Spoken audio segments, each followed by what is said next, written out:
said, babe, does it hurt when I though?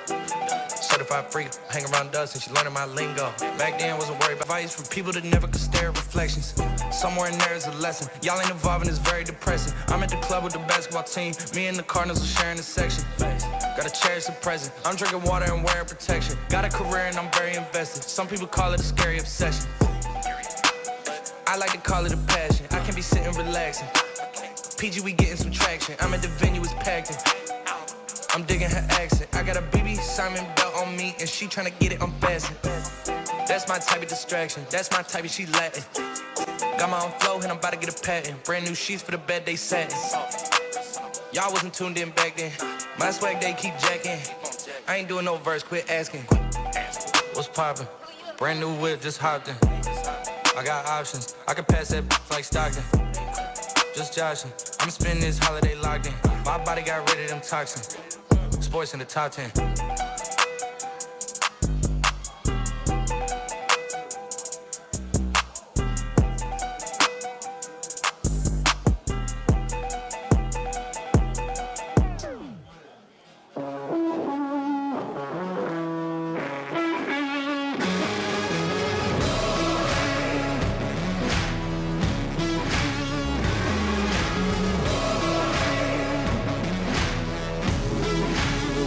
This is not enough.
just mop it. Show these gangsters how you pop lock it. Don't care what you got in your pocket. I beat the way that you rockin'. Flip that thing, girl, stop it. Wanna just bang, bang and pop it. While the club crowd are just watching you work it out. Got a gang of cash and it's going all on the ball. Now work it out. And it's going fast cause I feel like a superstar. Now work it out. And you may not have it, I might have just broke the law. Now work it out. It's your turn to grab it and I make this whole thing yours. Now work it out. Hey, said our hustlers' work is never through. We making it cause we making moves. The only thing we know how to do. Said it's the only thing we know how to do. Work hard, play hard, work hard, play hard. We work hard, play hard, keep partying like it's your job. Work hard, play hard, work hard, play hard. We work hard, play hard, keep partying like it's your job.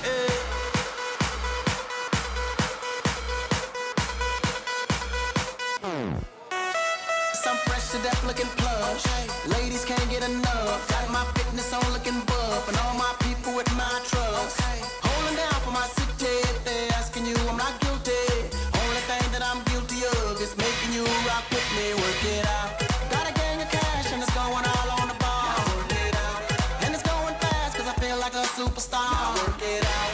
And you may not have it, I might have just broke the law. Work it out. It's your turn to grab it and I make this whole thing yours. Now work it out. Said our hustlers' work is never through. We making it cause we making moves. The only thing we know how to do. Said it's the only thing we know how to do. Work hard, play hard, work hard, play hard. We work hard, play hard, keep partying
a piece.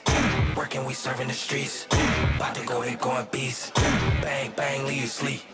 Tick, tick, boom. Hard body, and not scaring nobody. You make me resort to wildin'. You must be blind by the diamonds. I don't want it to be this way, but y'all won't need to try this. So it's no way around it. You the loudest one, it's gonna try it.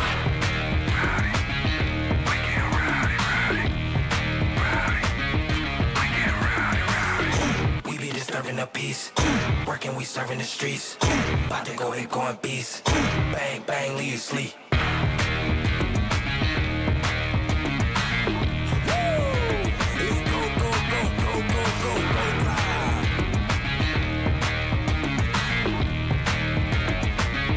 Tick, tick, boom. You can't stop me, so who gon' stop me?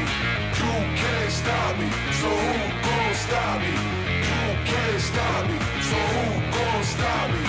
You can't stop me, so who gon' stop me? We be disturbing the peace, working, we serving the streets.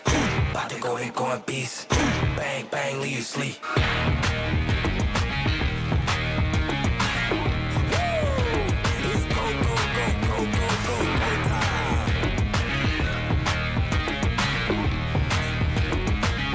Tick, tick, boom.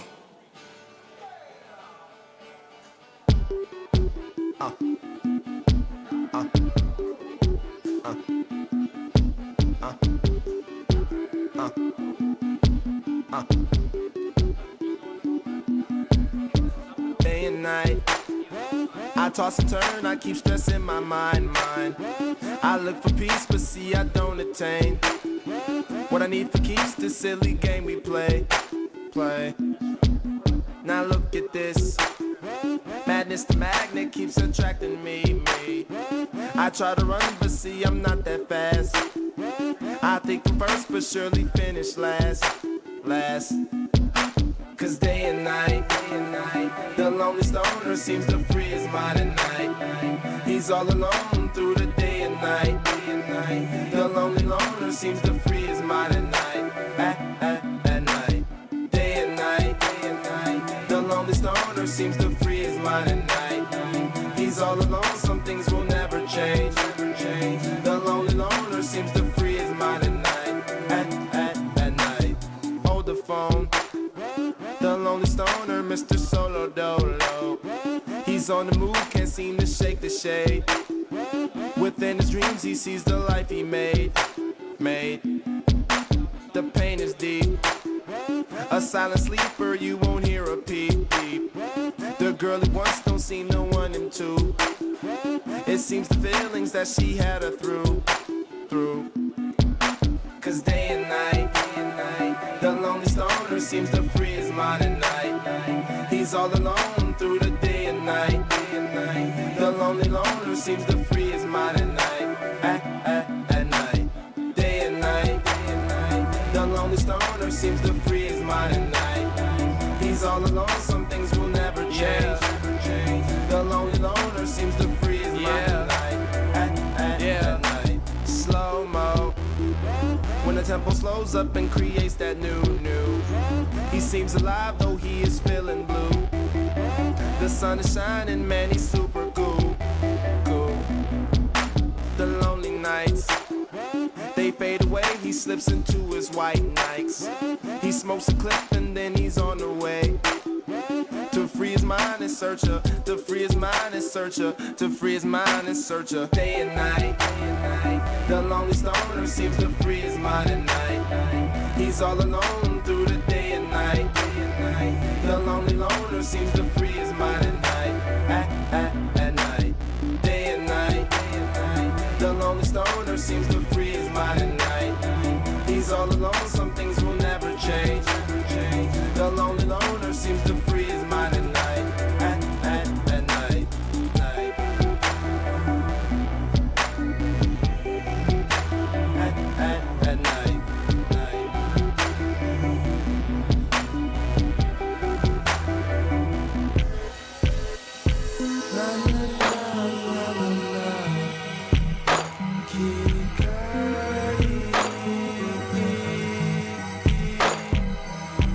Status, I know day. status, grind all night. Keep the status, grind all day. Keep the status, grind all night.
She do what I say so too. Big 40s in a big Draco. 3 more millions when you ask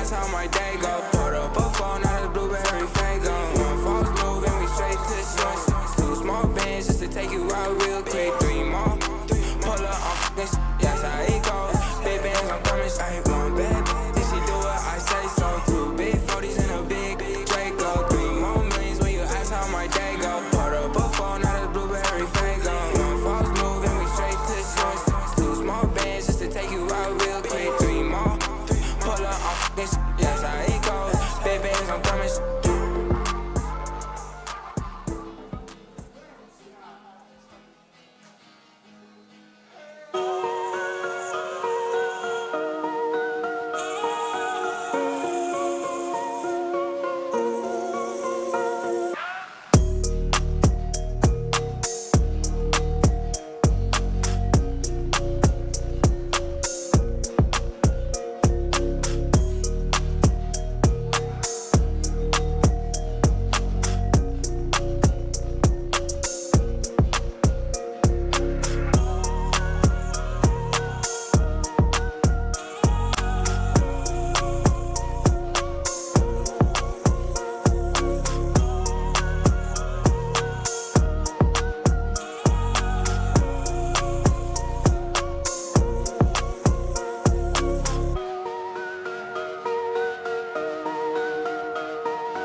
Yeah. Okay. Lil CC on the beat. Yeah. I mean, where should I really even start? I got that I'm keeping in the dark. I got my across the street living large. Thinking back to the fact that they dead, thought my raps wasn't facts till they sat with the bars. I got 2 phones, one need a charge. Yeah, they twins, I could tell that apart. I got big packs coming on the way. I got big stacks coming out to save. I got Lil Max with me, he the wave. It's a big gap between us in the game. In the next life, I'm trying to stay paid. When I die, put my money in the grave. When I die, put my money in the grave. I really gotta put a couple in their place. Really just lapped every in a race. I really might tap realest on my face. Lil CC, let it slap with the bass. I used to save with a mask in a cave. Now I'm like, nah, love, I'm good, go away. Ain't about to die with no money I done gave you. I was on top when it meant a lot. Still on top like I'm scared of the drop. Still on top and these wanna swap. Wanna swap like it's sauce in a Watts. I don't wanna change cause I'm good where I'm at. Mob tie so I'm always good where I'm at. Word of Junior, Jazzy, Baby J. Tell them when I die, put my money in a crate. Couple figures, kill a skull and collect. She then she on to the next. Really living large, she in awe with a Mac. When you thinking small in the mall with a rat. Roll with us if you really wanna get it. Go get a $500,000 in a Sprinter. Phone ringing, know a big tipple. I got the hook up and there really no limit. Dead brokers in you DNA. Ricky Smile is indicated with the look, just another state case. Bury mine, but Chase Bank time to bounce. Gotta count on my allowance. You preaching, so I gotta rewrite it. Dripping like I got $1 zillion. Got the trap jumping like Zane. When I rebound, then I'm out. And I never talk about it. The homie squad, but we all smoke the loudest. Rich, then I'm really being modest. Cause the way I do my deals, never treated like an artist. Want the house. You could DM my account. My DM 6 figures and I'm counting. 9 figures was the goal till I hit the east. They ain't living, so bury mine with me. Ross got it. When I die, put my money in a grave. I really gotta put a couple in a place. Really just lapped every in a race. I really might tap, really on my face. Lil CC, let it slap with the bass. I used to save with a mask in a cave. Now I'm like, nah, love, I'm good, go away. Ain't about to die with no money I done gave you.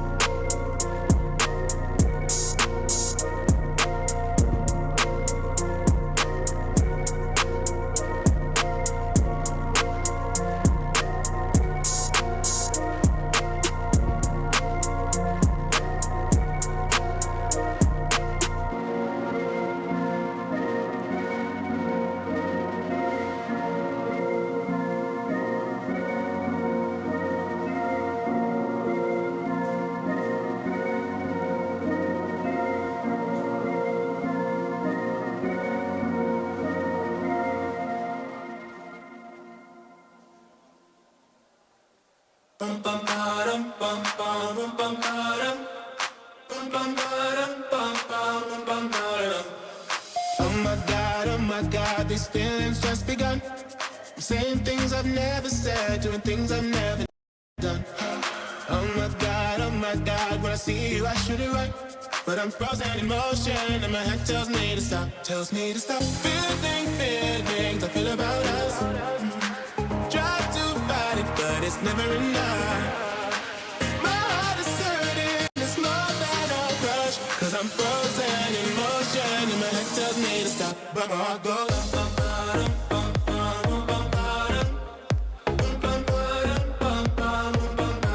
cause my heart goes.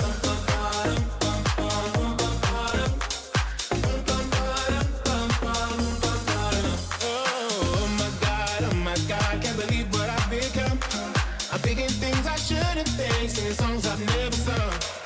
Oh my God, when I see you I should run. But I'm frozen in motion and my head tells me to stop. Tells me to stop. Feelings I feel about us. Try to fight it, but it's never enough.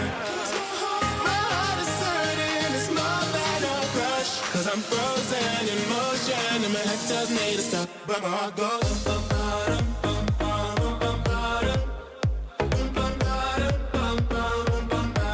cause my heart goes.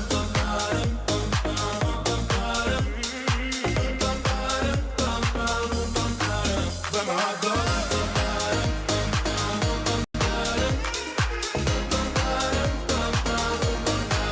Cause my heart goes.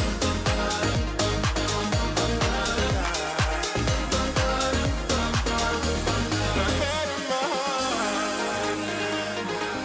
My head and my heart. I can tell them apart. Tell me to run, but I can't. Cause my heart goes.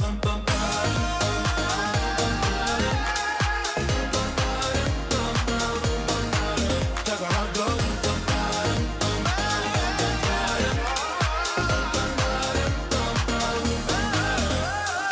Oh my God, these feelings just begun. Saying things I've never said, doing things I've never done. Oh my God, when I see you I should have run. But I'm frozen in motion and my head tells me to stop. But my heart goes.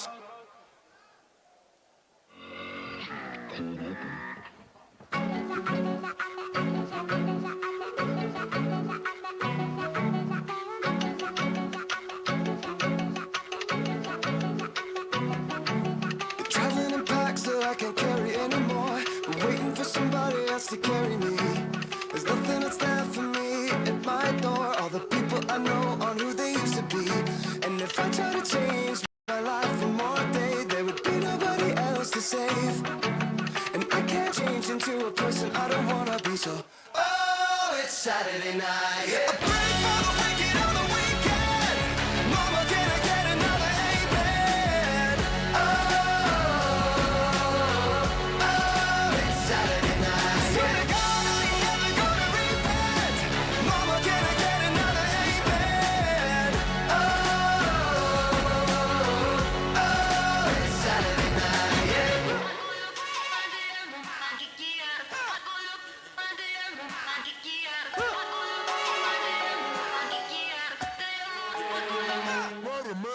Every morning when I wake up, I wanna be who I couldn't say I'd ever been.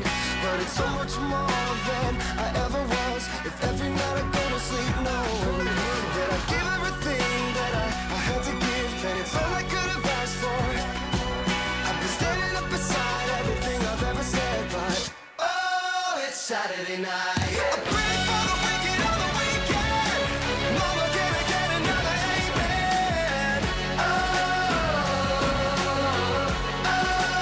Saturday night. Swear to God, I ain't never gonna repent. Mama, can I get another amen? It's Saturday night, yeah. If I had one more day to wish, if I had one more day to be better than I could have ever been. If I had one more day to wish, if I had one more day, I could be better, but baby, oh, it's Saturday night. I pray for the wicked on the weekend. Mama, can I get another amen? Oh, it's Saturday night. Swear to God, I ain't never gonna repent. Mama, can I get another amen? It's Saturday night, yeah. It's Saturday, Saturday, it's Saturday.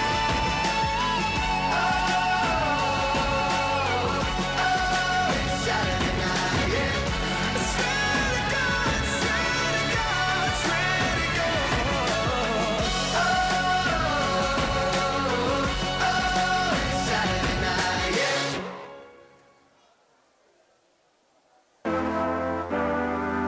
Whoa, whoa, yeah. Sometimes we laugh and sometimes we cry, but I guess you know now, baby. I took a half and she took the whole thing. Slow down, baby. We took a trip, now we on your block and it's like a ghost town, baby. Where did these be at when they say they doing all this and all that? Tired of beefing you bums, you can't even pay me enough to react. Been waking up in the crib and sometimes I don't even know where I'm at. Please don't pay that songs in this party, I can't even listen to that. Anytime that I run into somebody, it must be a victory lap. Hey, shawty come sit on my lap. Hey, they saying Drizzy just snap. This in between us is not like a store, this isn't a closable gap. Hey, I see some attack and don't end up making it back. I know that they at the crib going crazy down bad. What they had didn't last, damn baby. Sometimes we laugh and sometimes we cry, but I guess you know now, baby. I took a half and she took the whole thing. Slow down, baby. We took a trip, now we on your block and it's like a ghost town, baby. Where did these be at when they say they doing all this and all that? I'm in the trenches, relax. Can you not pay that little boy in the club? Cause we do not listen to rest. We in Atlanta, I buy her wig. She telling me Tay is the best. Pointed the who act like a killer, but you only one from the net. I'm like the baby, I'm not just a rapper. You play with me, you gon' get stretched. Bring Drake to the hood, surround Drake round. Even though I got a case, I'ma do what it take. And I never been embraced, and the money's hard to make. So I bet they on their face right now. I know that they at the crib going crazy down bad. What they had didn't last, damn baby. Sometimes we laugh and sometimes we cry, but I guess you know now. Baby, I took a half and she took the whole thing. Slow down, baby. We took a trip, now we on your block and it's like a ghost town. Baby, where did these be at when they say they doing all this and all that? When he tell the story, that's not how it went. No, they be lying 100%. Moved out of the wrist and forgot about the bed. Now they just called me to tell me come get it. Now that boy off and I don't want no credit. If it was me, they wouldn't regret it. Left me for dead and now they won't dead it. Yeah. Heart is still beating, my still eating. Backyard it look like the garden eating. Pillow talk with him, she spilling the tea. And then Shawty came back and said she didn't mean it. It's hard to believe it. I know that they at the crib going crazy down bad. What they had didn't last, damn baby. Sometimes we laugh and sometimes we cry, but I guess you know now. Baby, I took a half and she took the whole thing. Slow down, baby. We took a trip, now we on your block and it's like a ghost town. Baby, where did these be at when they say they doing all this and all that?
It is singing of our national anthem.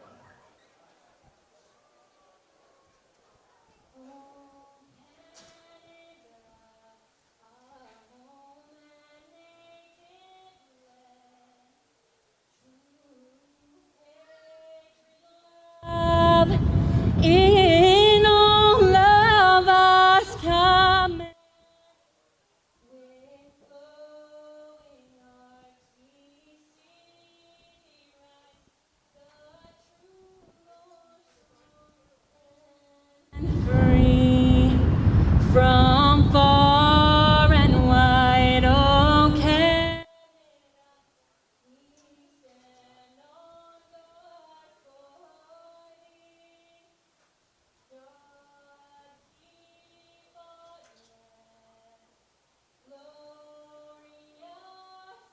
land glorious and free. Oh, Canada, we stand on guard for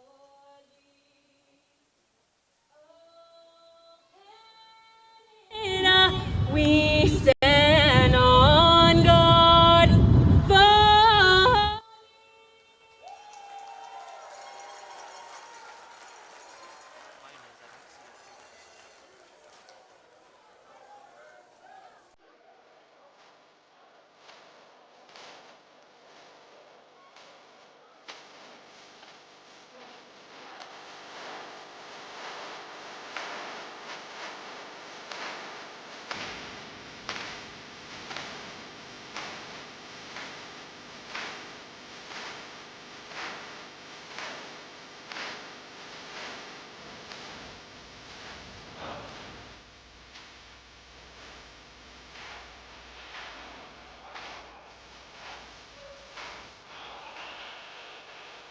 Good afternoon, folks. Hello and welcome. It is wonderful football weather here today at McLeod Athletic Park. Justin Morissette and Warren Andrews with you here this afternoon to bring you the Langley Rams and the Valley Huskers from here in the township of Langley, British Columbia. And this is game number 2 on the home schedule for the Langley Rams. Game number 1 for me, Warren. I'm catching the Rams for the first time myself this season, and it is great to be back here for another year in the BCFC. Of course, you yourself are a man who knows quite a bit as well about the opposition as the regular voice of the Valley Huskers. So thank you for joining me here with Jake Elliott away on assignment. Well, you know what? It's always very, very exciting when these two teams meet because of the proximity of where they are. But adding to that, it's the 3rd annual Cascade Cup.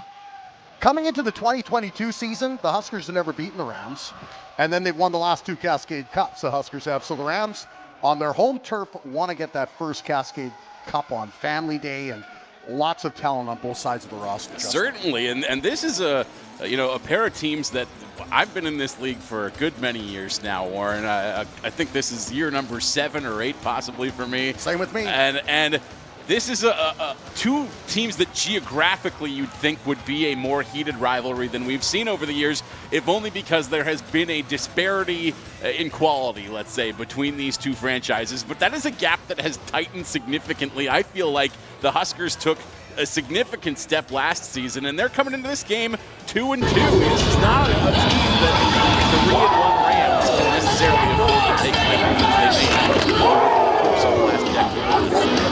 Honestly, it's like it's the top 4 teams. 2 of them are here. You got the Western Rebels working on their son. Then the Raiders rebuilding. Kodiak's just starting out, basically. And Counts Broncos, who can't seem to get their foot on the gas, unfortunately. But when you have these 2 teams, they want to see where they measure up against each other because you're basically jockeying for that playoff position in all likelihood. And you look at the 2 quarterbacks, boy, the newcomer for the Rams, Palena Hooper, he's been as good with his arm. He's thrown for 847 yards. Great with his legs, too. And in fact, the Rams have that punishing 2-headed monster at running back with Bruce Jones and Reggie Ellie, both of them 309 yards. It's going to put this Huskers defensive line to the test. They were good last week, though, so that's going to be a great battle in the trenches. Looking forward to it, and of course, we're talking about this a little bit before we got started. Not sure if we're going to see him necessarily in action today, barring an injury, of course. But there is a familiar face at quarterback on this Valley Huskers roster as well, a name that we've called a good many times here at McLeod Athletic Park over the years, and that is backup QB Jacob Davies, who may draw in if there is another injury, as there was last week. Yeah, Tyron Duvall. I'm looking at Terrell Jones, but Tyron Duvall had a tough time kind of getting going with that really good defensive line of the West Shore Rebels. See if he can do it today, but the Rams hope not. Langley Rams, meanwhile, will start this game off with the ball as they pick that one up, and this run stops at about the 31. That kick return in the hands of Dean Murins as this game gets started. Dean Murins, what a game he had on defense. He was a player of the week, actually, for the BCFC. 5 tackles, interception for a touchdown, and a nice return there to set up the Rams at the 31-yard line.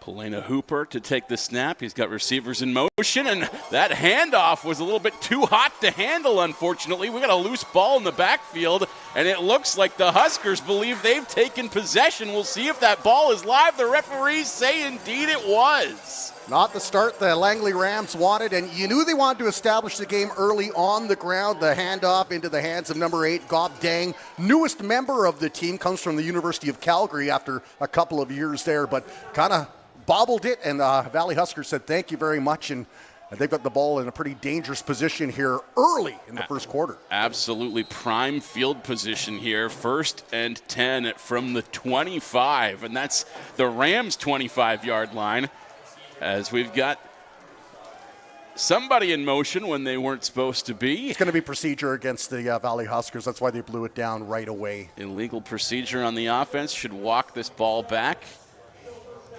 5 yards. One player, Justin, that the Rams have to be aware of is Jawad Harb. They lost Reese Wyke as he graduated, went to college.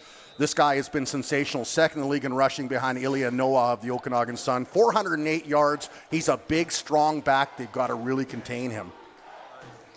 All right. Offense taking the field here for the Huskers, and that pass from Tyron Duvall is incomplete on his first attempt of the afternoon. I'm sure we'll see that arm in motion many more times as the day continues. Well, we'll see. He got hit pretty hard, left the game and the second quarter last week. A little bit of a bad time. That'll set up a 2nd and long from about the 30-yard line. 15 yards for a fresh set of downs, and a big play here for Tyron Duvall as he's going to take the sky once again. It's a long bomb towards the end zone, just incomplete as he was hoping to connect right there with Peyton Lake, and it narrowly avoided his grasp. Well, you know what? Credit the Rams defense, too, because they had Peyton Lake covered like a blanket. They had 1 defender all over him and another 2 within crouching distance. I'll bring up 3rd down here. So it'll be Gabriel Yapin, who was 0 for 2 coming into the game against the West Shore Rebels last week, and he put 3, I think, through the end zone. So he's 3 for 5 from what I believe. He'll line up for 37-yarder. Yeah, ball on the 30 with the snap will be about 37. And the kick is up. It's low, but it was wide to the left, I believe, and that will go out the end zone.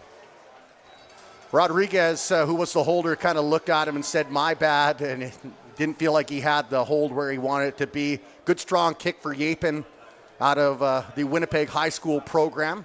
Tough to tell from our vantage point, too, with the angles, but it did look like it was pretty close. Yeah, I think it had a good trajectory, just kind of bent it like Beckham, as the soccer folks say, went a little bit wide.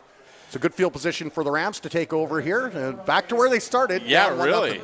Exact same spot where they started pretty well, maybe 4 yards ahead. And no harm, no foul on that bad turnover that got them started in this game on the wrong foot. Still scoreless, 13:47 to go in quarter number 1. This time they will hand the ball off successfully into the hands of Reggie Ellie, and he will go a good distance, a first yard and then some. I believe that was a 25-yard carry. 22, I think, is where they're going to mark it. 22 and a half. good distance nevertheless. But he's one of those big power backs, too. They're blessed with two running backs, maybe the best 1-2 punch in the league with him and Bruce Jones. And that's a tough tandem if you're a defensive front 3 or 4 to have to deal with each and every down.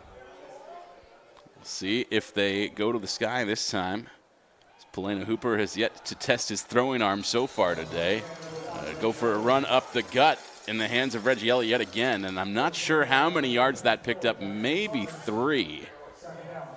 Well, the offensive line got bolstered for the Langley Rams, too. They just signed Riley Breezeboss. He's an outstanding high school recruit out of Holy Cross, was committed to UBC, and they are over the moon to have this guy in the lineup today. He will wear number 54 for the Rams. Keep our eyes peeled for him as the day continues. As Polina Hooper stepping back in the pocket, feeling the pressure coming, will spin out to the right side, and he's off to the races now, going to run this ball himself, and that should move the chains for a first down. Might be a yard short, but boy, what a great run, because pressure from Jonas Siciliano of the Huskers and then some of his other teammates, so on the Hulgan boys came in there to try to track him down, and good awareness, didn't take a hard hit, stayed on his feet, and was able to pick up a 30 Yard shy, and it brings up a third down where you have to think the Rams are going to go for it here. We do not have a kicking crew on the field, so we will assume that is the case as they'll run it up the gut in the hands of Reggie Ellie, and that will be enough to move the sticks. They only needed a yard, and he got about 4 or 5.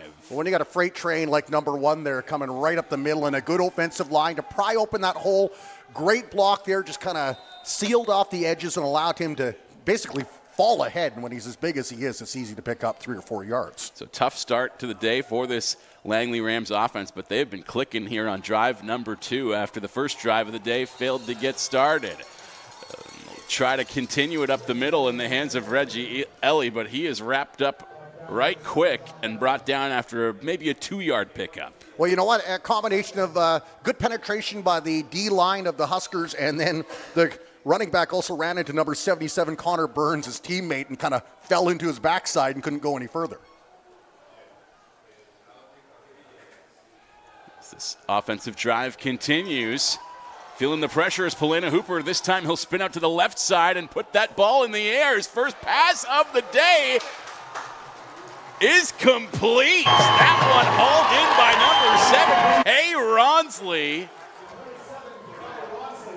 Sensational grab, too, because Hulgan almost had the quarterback, and he kind of broke his ankles, did Polina Hooper, and managed to chuck that up, kind of a jump ball, anybody's ball, and the Rams receiver came up with it with a real nice grab, and now they're in the red zone. Terrific arc on that pass, and what a catch from Kai Ronsley to make sure he hangs on to that one.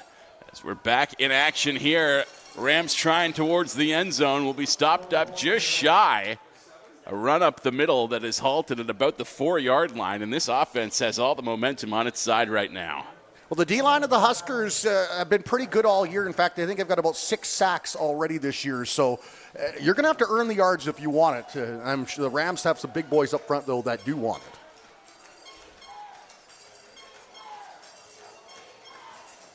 Hooper takes the snap, will hand the ball off once again to Reggie Ellie. He's got a number of bodies up the gut in his path, but he will try and press towards that end zone and is finally deterred just shy of the house, brought down at the 1. Impressive stuff. Well, you look at this, 2 players for the Huskers. Hulgan first penetrated, looked like a prison fight in there near the end as he tried to make his way over the goal line, but Huskers stopped him up about a yard short. We'll see if the coaching staff is going to go for the field goal or if they feel like they've got the momentum and they're going to try to punch it in here. There's the Huskers with that rouge after their field goal attempt went out the back of the end zone. That is the lone point on the board so far in this one. Rams would love to respond with a touchdown on the ensuing drive. Okay, so we got number 3 coming on, Polina Hooper. Yeah, so the quarterback's staying out there, so it looks like the Rams are going to go for it. They're feeling pretty confident in their running game. That's a big play early on for both of these teams. Absolutely. And will they go right back to the running game? That's been their bread and butter so far, but you have to think the defense will see see it coming. They'll try for outside edge this time. Stopped up in the hands of Terrell Jones. Yeah, the jet sweep. Terrell Jones got great speed, but the Huskers read it all the way as Coach Bob Reist made the call with his DC, and Huskers make a stand there, and they lead 1-0, but they've got a long field now to go. A massive defensive stand after the Rams were able to just march that ball consistently downfield. It was a Junior Munyaka, one of the veterans for the Huskers, that got the tackle on Jones that stopped the touchdown attempt. Just shy of the 6-minute mark here in quarter number 1, and we got a hockey score on the board right now.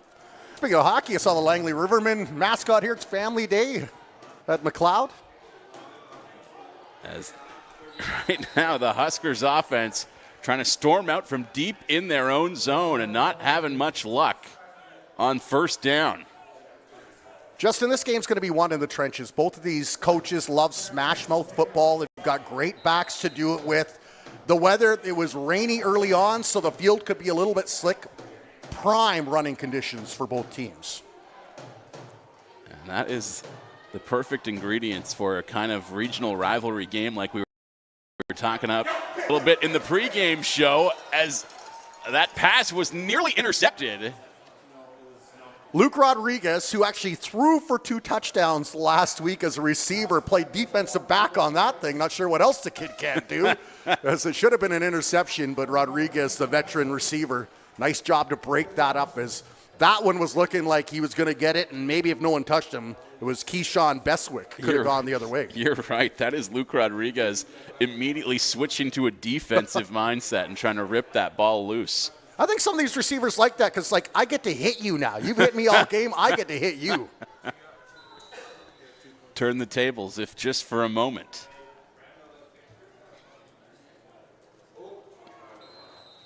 As that was a low snap on third down.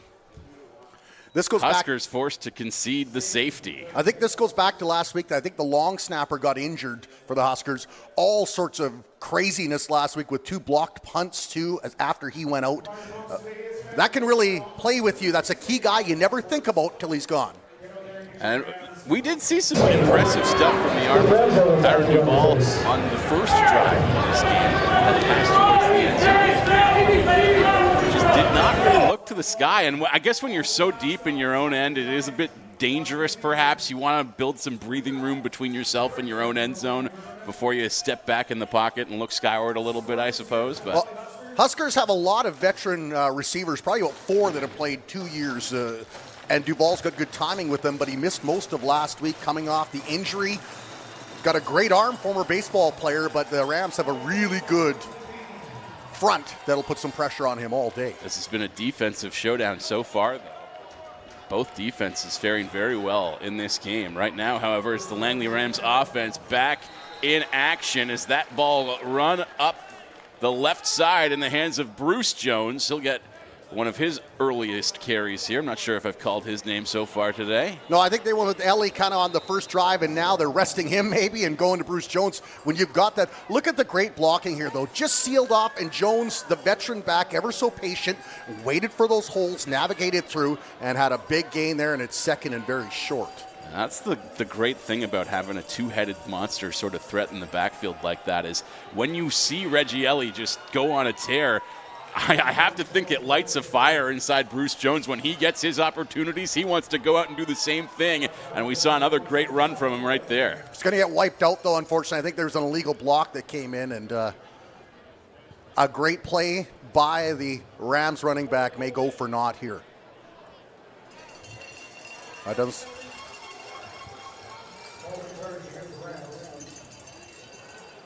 So, yeah, it was holding against the Rams. Not really necessary because he had a great path. He had the first down, and I think that's just one of those, you want to get a little extra shot on that player that you're facing all day long. We'll see if they go right back to Bruce Jones and let him try and peel off another run like that.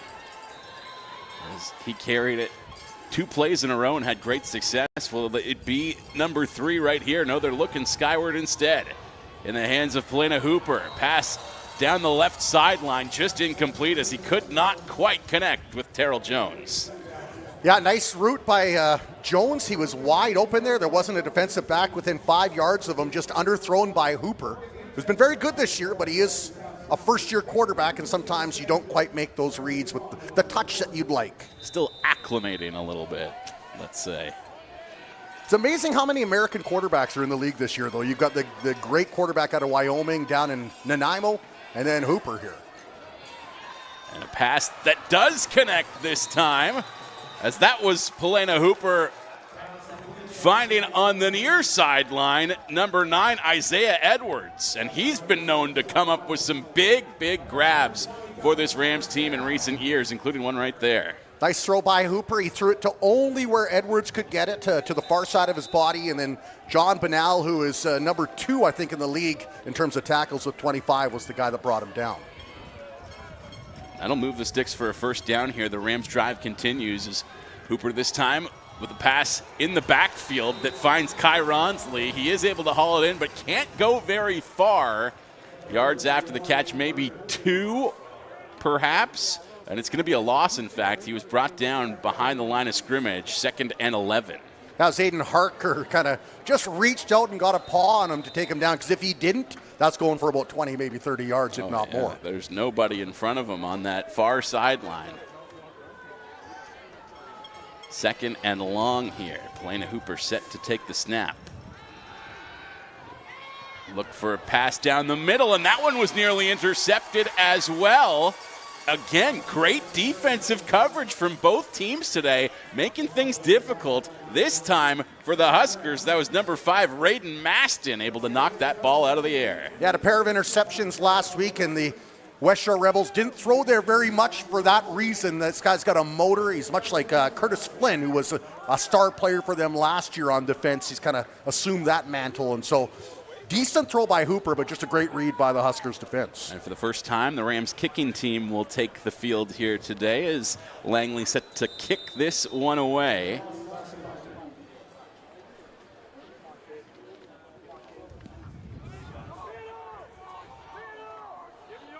Punt rolling at the 33, where it's gathered in by the Huskers, number 21, Sawyer Sonstab. Yeah, Sonstab didn't get much yardage because the way the ball landed, it just rolled sideways and allowed the defense to kind of get themselves set up, give that 5 yards so there's no penalty, and there was nowhere for him to go. What a great tackle by number 11, Dean Murins. We'll see if this Huskers offense can get started here. They've had a tough time, including even when the Rams handed them prime field position on their first drive of the game, and yet again stalling out here on first down, brought down in the backfield. One of the greatest names maybe in the BCFC, Ethan Gino gets in there and kind of just nudged him, and then he tripped over the offensive lineman, went down in a heap, an easy sack for him. Yeah, it wasn't much contact there, just a little bit of a partial clothesline, if anything. Big Victor Rasmussen out of Denmark was the man that he ran into. Tyron Duval. Pass complete this time to Jawad Harb, but he couldn't go very far with it. Harb had a better time actually catching the ball last week. He had a 70-yard reception near the end of the first half on a play just like that. Good play by the Rams there to limit the success of that and stopped him up. And that'll bring up third down. Credit to Aaron Linden, who was the Rams player able to wrap up that ankle and make sure that Harb was taken down. This time it's the Huskers who will kick this thing away. Good arc on that kick. Gathered in at the 34 by Langley. And the Rams kick return goes about 8 yards or so in the hands of number 11, Dean Murins, yet again. Yeah, Tyson George Kelly, receiver turned defensive back. Good job on special teams to limit a very dangerous player in Dean Murins, who does it both on defense and on special teams. We do have a penalty flag on that play, however, and it is assessed against the Langley Rams. You know, Coach McCarthy's not going to like that. You don't mind the occasional penalty, maybe to try to get some extra yardage, but on special teams, it just absolutely kills momentum. And it looked like that penalty flag was thrown not long after that punt was gathered in. So needless and away from the play is my impression, not having seen the replay, of course, but you know the coach isn't going to like it either way. There's no explanation he's going to accept. Film room fodder. As the Rams begin yet another offensive drive here, and will try to run the ball up the middle, something they've had great success with so far in this game, and this time it is Bruce Jones wrapped up. So it looks like Ellie got a shot early, and good seal by the offensive line. Just kind of ran into the traffic jam, though, right in front there, about 6 bodies of both jerseys, and there was nowhere left to go. I think it speaks to the day that Bruce Jones and the season that he's having so far, when even when it looks like he didn't get very far, he still picked up 5 yards on the carry. As the Rams will go back to the passing game potentially here. Polina Hooper ran out of options and ran to the sideline with the ball in his own hands. Yeah, Hulgan put the pressure on first, and then number 54, Jackson Saunders, got in there. And in fact, the Langley coaching staff wanted a penalty for a late hit. We'll watch the replay here, but the referee said no, thought he was in good field position. Kind of caught him just as he was getting out, so it depends on which team you're cheering for, I think, where the penalty should have gone. Regardless, it brings up 3rd down, and yet again, we will see a punt here as these defenses once again are really settling into a groove, and it is making life difficult for both teams' offenses at the moment. Well, against the good teams, the defenses have been good.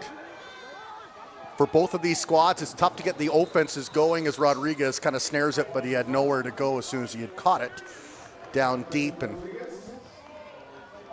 you look at the offense, both these teams have made short order of some of the lesser teams. You look at what the Rams did in Kamloops last week, just ran roughshod over them. And then you look at what the Huskers have done against the likes of the Kodiaks and the Broncos. It's the cream of the crop. That's where you find out how good your offense is, and these two teams have excellent defenses, and that's where I think the measuring stick is. How good is your offense? Absolutely, and these sorts of defensive performances are what's really going to keep you alive come postseason time, as well as we saw another show of excellent defense, this time from the Langley side, as that was Isaiah Cooper who penetrated the line of scrimmage, was able to put a halt to that play before it got started. A fantastic play, too, because there was the handoff, and he stuck out from behind, kind of swooped around and was able to wrap him up from the backside. And yet again, it's a hockey score on the board. 2-1 with 2.5 minutes to go here in the first quarter. A safety and a rouge, the only points surrendered thus far in this contest. As Tyron Duvall will test his arm, and this time he is intercepted by the Langley Rams.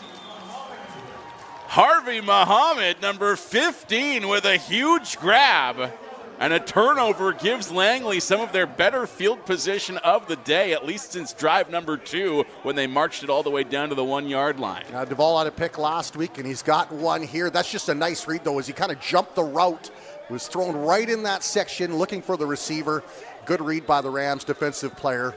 Get in there, and good field position for Langley once again, setting up at the 40-yard line. Both QBs nearly intercepted so far in this one, as the first pick of the day does go to Duvall. Tried the sweep, but Joshua Tut Escobar in there like a dirty shirt and wrapped up the Rams running back, who had nowhere to go on the sweep to the right side. After giving Bruce Jones a couple of opportunities, they're going back to Reggie Ellie here, who was a man on fire to start this game. Second down, though, 2nd and 10. Polina Hooper takes the snap. He's got time, and he's got the ball in the air. Pass complete, able to connect with Kai Ronsley. Ronsley wrapped up before he could go too far, but a good catch nevertheless. Just a nice route here. Oh, well, that's a first down. Nice route as he started on the outside and then just swept his way around the middle, kind of went where a lot of receivers fear to tread, and then was wrapped up by about 4 Huskers defenders. But a big first down for the Rams here, and threatening to get the first major on the board. 1st and 10 from the 29 as this drive continues. The Rams looking for a touchdown score. Ball in the hands of Reggie Ellie yet again. He tried to run it up the gut, but was just met by a big slab of beef on the defensive line. My goodness. Well, he did a nice job. He avoided the first tackle there, but then he ran into the freight truck known as number 54, Jackson Saunders, and took him down. Neither one of these defenses is going to allow you easy yards. You got to earn them. Reggie Elliott with about a 2.5-yard pickup on that carry as the Rams go right back to work. Hooper pass complete. Able to connect with Isaiah Edwards yet again. He had a big catch to extend a drive earlier. Is that going to move the sticks once more? They will say it does. First down, Rams. Another nice route by Edwards. He just kind of nestled himself in there, found the seam, and was able to snag that in, and then went down with while he was securing the ball. So, hey, if it ain't broke, don't fix it. That's two nice plays to Edwards in a row right in the middle of the field. Sort of mid-yardage passes, and they've been successful thus far. This time we have a penalty flag on the play, which may negate this touchdown run, as Terrell Jones was able to snag that ball down and take it all the way to the house, but I believe he's walking it back. Yeah, I think it was either an illegal block or a hold. Yeah, I think right there is where you had it. Raiden Maston was interfered with as he was trying to make his way over. Big penalty. Once again, another big penalty for the Rams, negating a good play. And that has been the case a few times today. And I think that's the end of the first quarter also. It is indeed a very low-scoring opening quarter. As we said, the only scoring plays so far today, a rouge and a safety. Not very often you see a game like this. We're on our way to a scoregami perhaps here if this continues. Well, you know what? Huskers are used to this. Last week against West Shore was 12-9 at the half. There was one major, that's it.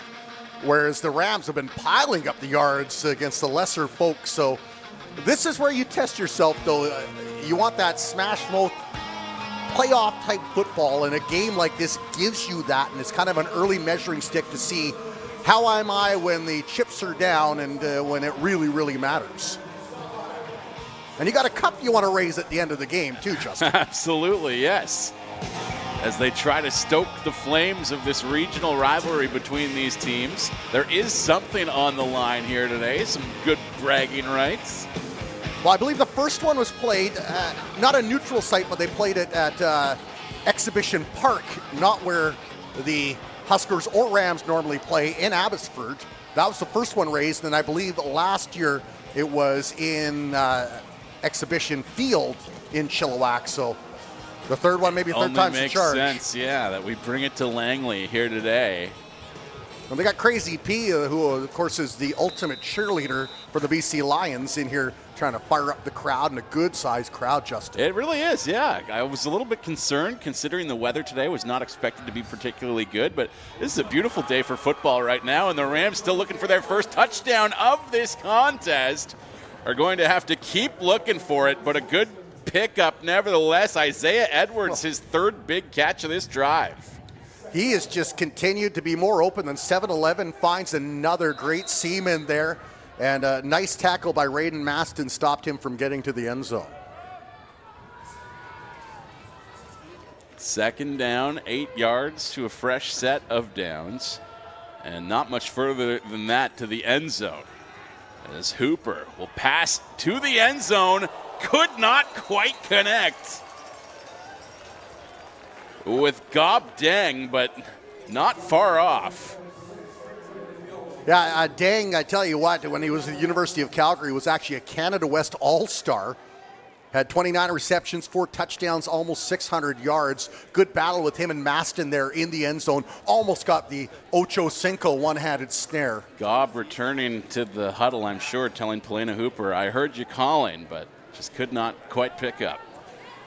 Edwards is the guy, though. He's got the hot hand. You want to get the ball in his hands as much as you can if you're the Langley Rams. So they'll attempt a 28-yard field goal here.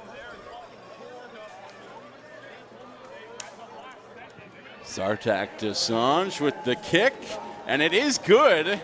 The first complete field goal of the day goes to the Rams, and the odd score continues. 5-1 right now with a little over a minute gone here in the second quarter. Still technically a one-score game, but the way this game's gone, it might be 4 scores. Yeah, absolutely. A nice kick there, a good hold, a nice high arc on that, put it through the end zone, and you'll get the points wherever you can. In a game like this, that 1 point might be the difference with these two heated rivals. I think this year for the Rams, they really feel like they've been kind of building towards this year. And I think they had a good game. I think first one that they lost to the Okanagan Sun, where they were in that game. It was a close game. I think they feel they can compete with anyone. We'll see if they're able to hold the Huskers offense in check, which they have pretty well successfully done throughout this game, as Jawad Harb tried to take that one for a run and made it about, a yard and a half or so before that was put to a halt. Yeah, good play by the Rams defense. Just really bottled everything out, and he was looking to go right, and they brought out some linebackers to seal off that edge, forced him back inside, and then took him down. Just a 1 yard gain, so that's going to bring up 2nd and 9, and with the offense has really sputtered for the Huskers, it's a tough place to be in. Valley Huskers calling timeout here, as well as I don't think they had the correct personnel that they wanted on the field. Somebody sprinting towards the sidelines, right towards the end of that run of play before that timeout was called. So we'll see what changes they make here. Well, it looked like 95, unless I got the number wrong, which is a Carter Hulgan, who's normally a defensive lineman, maybe a little extra blocking in there, but look for Braden McDowell, number 85 for the Huskers. He's a rookie out of Abbotsford and had a rough first half and had a better second half snaring the ball last game. Rams defense, though, set up with a nice 4-man front to put some pressure on Tyron Duvall. And they have been terrific so far in this game, making life very difficult on this Valley offense as Duvall looks back to the sky and his pass connects. Big grab from Steven Konyak. And that will move the sticks for a Huskers first down. First time we've been able to say that in a little while. Konyak, former University of Manitoba Bison, and had 4 touchdowns in his debut game that the Huskers won, and then was injured and kind of went silent until last week. Duvall with a pass again, and he connects yet again. He is settling into a groove here as this pass will go for a 6-yard pickup or so, this time in the hands of Peyton Lake. A good rope by Lake, not enough for a first down, but brings up 2nd and 3. Good job by the Rams to make sure he didn't get that first down as they had him covered once he secured the ball. 2nd down, 4 yards to go to a fresh set. Ball currently on the 52 on the Huskers side of the field, and it's another complete pass, maybe the most impressive yet. Wow, that was staggering. Luke Rodriguez with a diving grab. Auditioning for Cirque du Soleil next week, I think, after that one, as he snared that right off the turf. I don't know how he kept possession of it, and then the somersault. And credit the defense, because there's not really anything else that number 21, Teran Birdie, could have done on that play to stop him from snaring that in. Huskers first down yet again as Tyron Duvall will try and keep this drive going. It's another short pass, and this time it narrowly evades the hands of Luke Rodriguez just moments after he made that beautiful catch. It's like a Clint Eastwood movie for the Huskers. Good, bad, and the ugly is that one. The ugly, there's Rodriguez. Fumbled what should have been an easy catch and a good break for the Rams as they come in to make sure if he had snared it, he was going to get hit. Some late contact there from Sean Sandu of the Rams. Thought I saw a penalty flag at first, but that is not the case, as they will let them play undeterred for the time being here. And this drive continues. Yet again, another complete pass for Duvall. It's going to bring up about 3rd and 5, though, as he found Peyton Lake in the middle.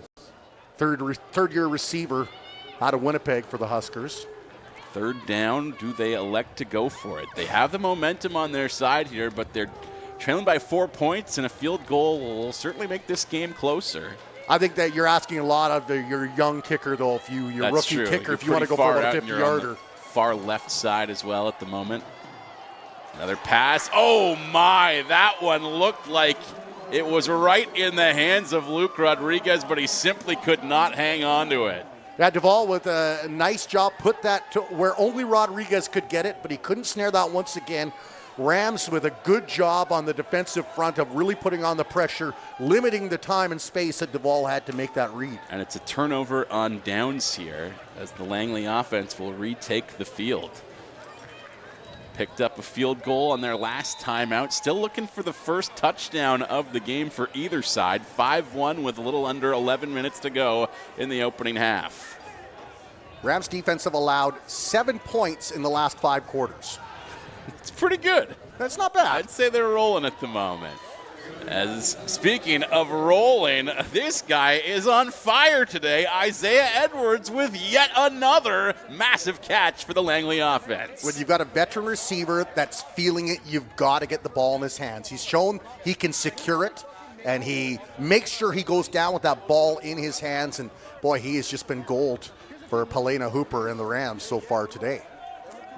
Made a big impact so far in this game, which isn't that old, of course, and still plenty of game left to be played here. But I would say Isaiah Edwards is the standout receiver thus far. And right now, that was enough to move the sticks for the Langley Rams. As we take another look at it here, they'll run it in the hands of Bruce Jones. Didn't have far to go, and if anything, it looked like he got a bit of an assist on the push from big number 90 for the Huskers. Little help from your friends.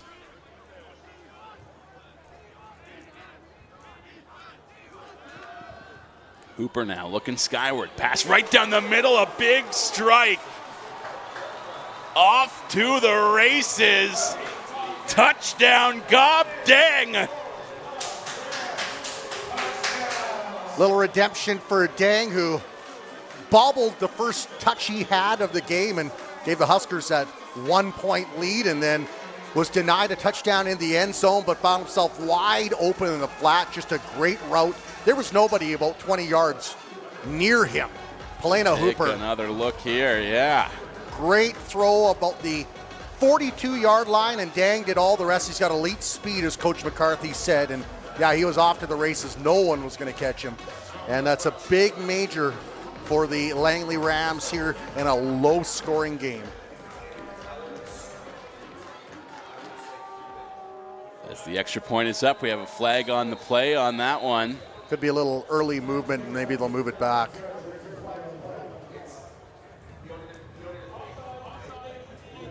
Oh. Defensive penalty, I believe, an offside declined. Extra point is good, so they will put that up on the big board, and it should be a 12-1 score in favor of the Langley Rams. Quite the day so far for unique scoring numbers. Yeah. Tell you what, I don't know if the video footage can do it justice, but from our vantage point, we're right in front of the Rams bench. You can see the absolute massive size of some of these offensive linemen. It's impressive, and you wonder why Hooper's had time to throw the ball and why they've been able to run the ball with some success.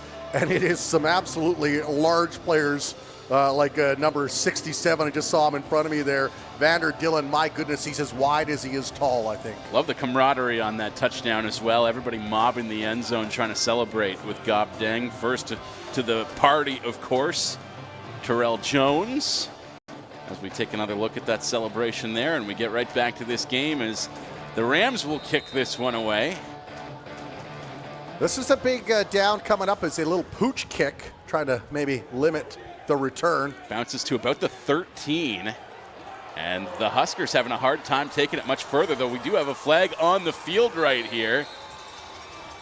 Grady Andrea on the carry with the kick return for the Huskers, finally downed. It looks like it was against the Huskers, so it's going to come back after a nice return.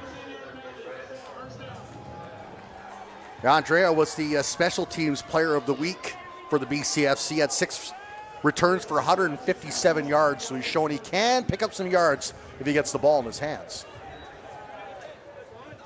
Rams, though, aided by that orange penalty flag, so that's going to go all for naught, and boy. A pickup of nearly 20, which is quite impressive when you consider he had pretty well nowhere to go for the early portion of that play.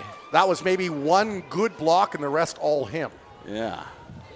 Rams are liking this, so boy, the ball buried way back at the 7-yard line. Absolutely. That penalty did walk them back significantly because I believe it's from the point of the penalty itself. Lots of early movement. We'll see who blinked first. Rams are saying Huskers. Huskers are saying Rams. Both sides pointing at the other.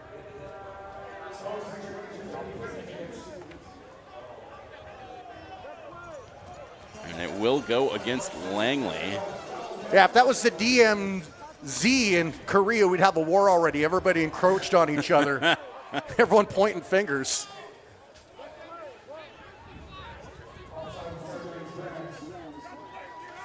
So they'll walk that ball forward 5 yards first. Down still, 5 to go to a fresh set. But again, the Huskers still pinned deep in their own zone, and they will put the ball in motion. It's a run to the left side. Didn't make it very far, but didn't have very far to go. It looks like they picked up about 4 yards on the carry, and that'll bring up 2nd and short. Those were hard yards as Jawad Harb. Not a lot of help up front there. That was basically a solo run as the Rams did a great job penetrating through the offensive line and made life difficult for the second leading rusher in the BCFC. I have to think they'll put the ball back in the hands of Harb yet again here. And that is indeed the case. Jawad Harb going for a jog. But he hits the line hard. I think he did get more than enough to move the sticks, though. Another short pickup, and that's all he really needed. And we have a player who is down for the time being, but no injury on the play. Thank goodness.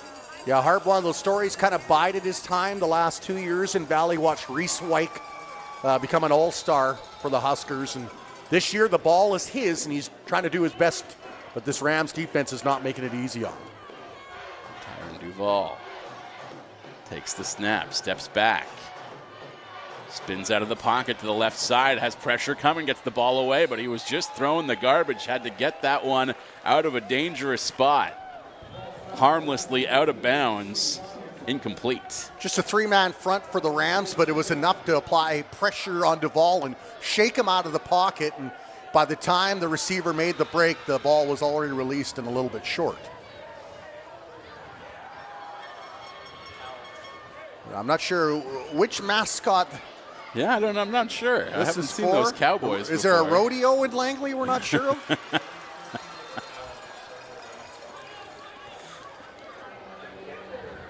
Like, I know we got the Huskers. We have Scorch. I will investigate during the intermission, trying to get to the bottom of who these Cowboys are. I would really like to know that because there's a boy and a girl cowboy, too. Yeah.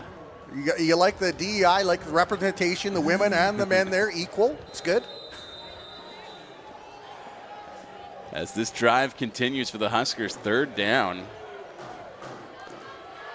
Going for it again. May as well when you're down by 11, 7 minutes to go here. Called a timeout. Duval didn't like what he saw. And they're going to kick it. I guess when you're pinned down this deep in your own zone, like if we were looking at a shorter clock right now, probably more inclined to take that risk. But yeah, it's about 1.5 yards, which doesn't seem like much, but as I mentioned, you see the size of some of these young men. Especially the way, though, Jawad Harb's been running the ball so far today. You'd think he's good for 1.5 yards per carry at least. But they will play it conservative, and I can't say I blame them. You don't want to be handing the ball to the Rams in that field position with the way the Langley offense has looked so far in this second quarter especially. Another low snap to Yipin. High kick doesn't go very far. Gathered in at the Valley 50, maybe 51, but either way, the Rams will begin this drive at the midfield on the Huskers side of center, and they have to like that.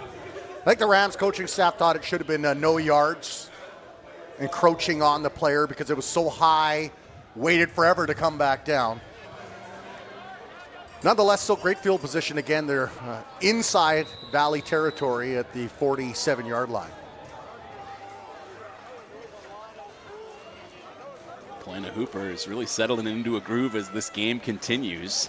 He'll hand the ball off for a run in the hands of Bruce Jones, and Bruce Jones hits the line of scrimmage and can go no further. Credit to the Valley defense. They just did a great job of taking away the space.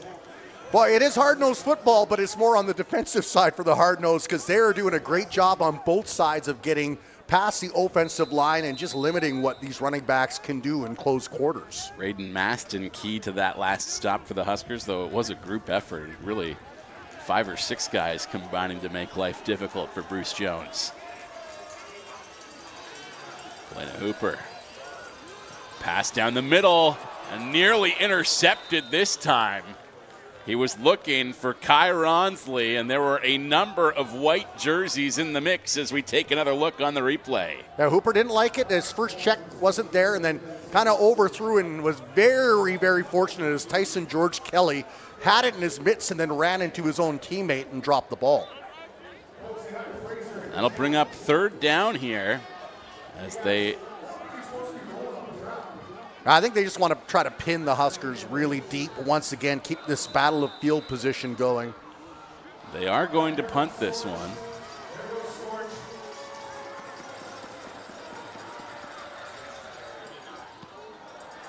Much better kick there.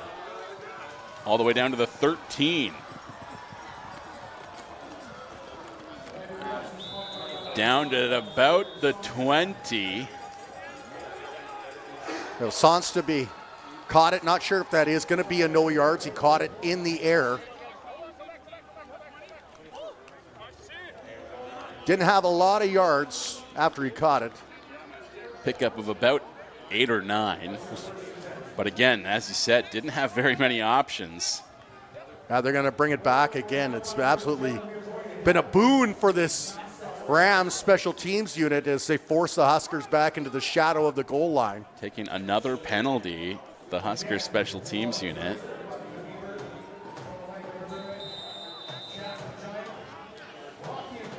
It's been tough for Duvall. He's had not much wiggle room. As this Huskers offense, again, pinned deep, deep, deep in their own end, will try to run the ball to create a little room to go back to the aerial game perhaps, but no room to run it either, this time in the hands of Jawad Harb, who I believe lost a yard on that carry. Yeah, he ran about 15 yards, but it was all east-west and not north-south, and tracked down there by, I believe, number 15, Harvey Mahmoud. 2nd and 11.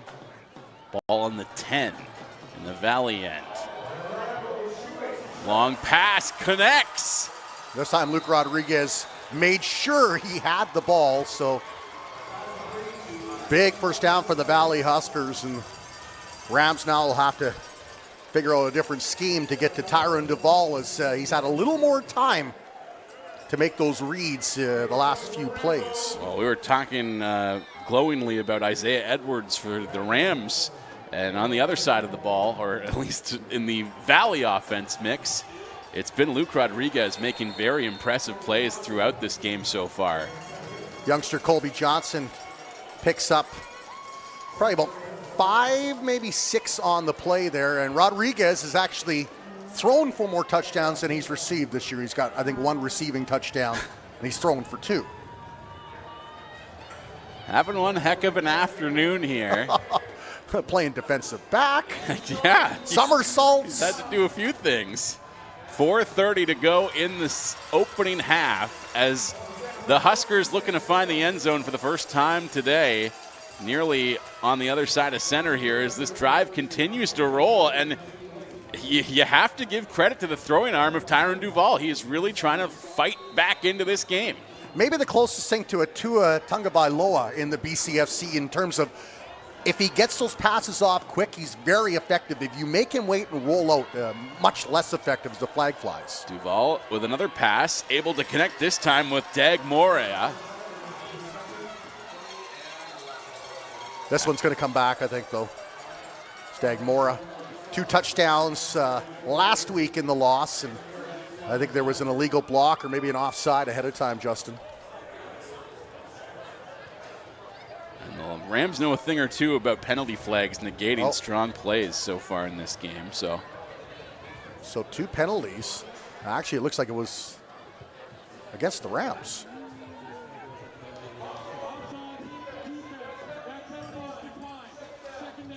All right, so they'll keep the Dagmora reception.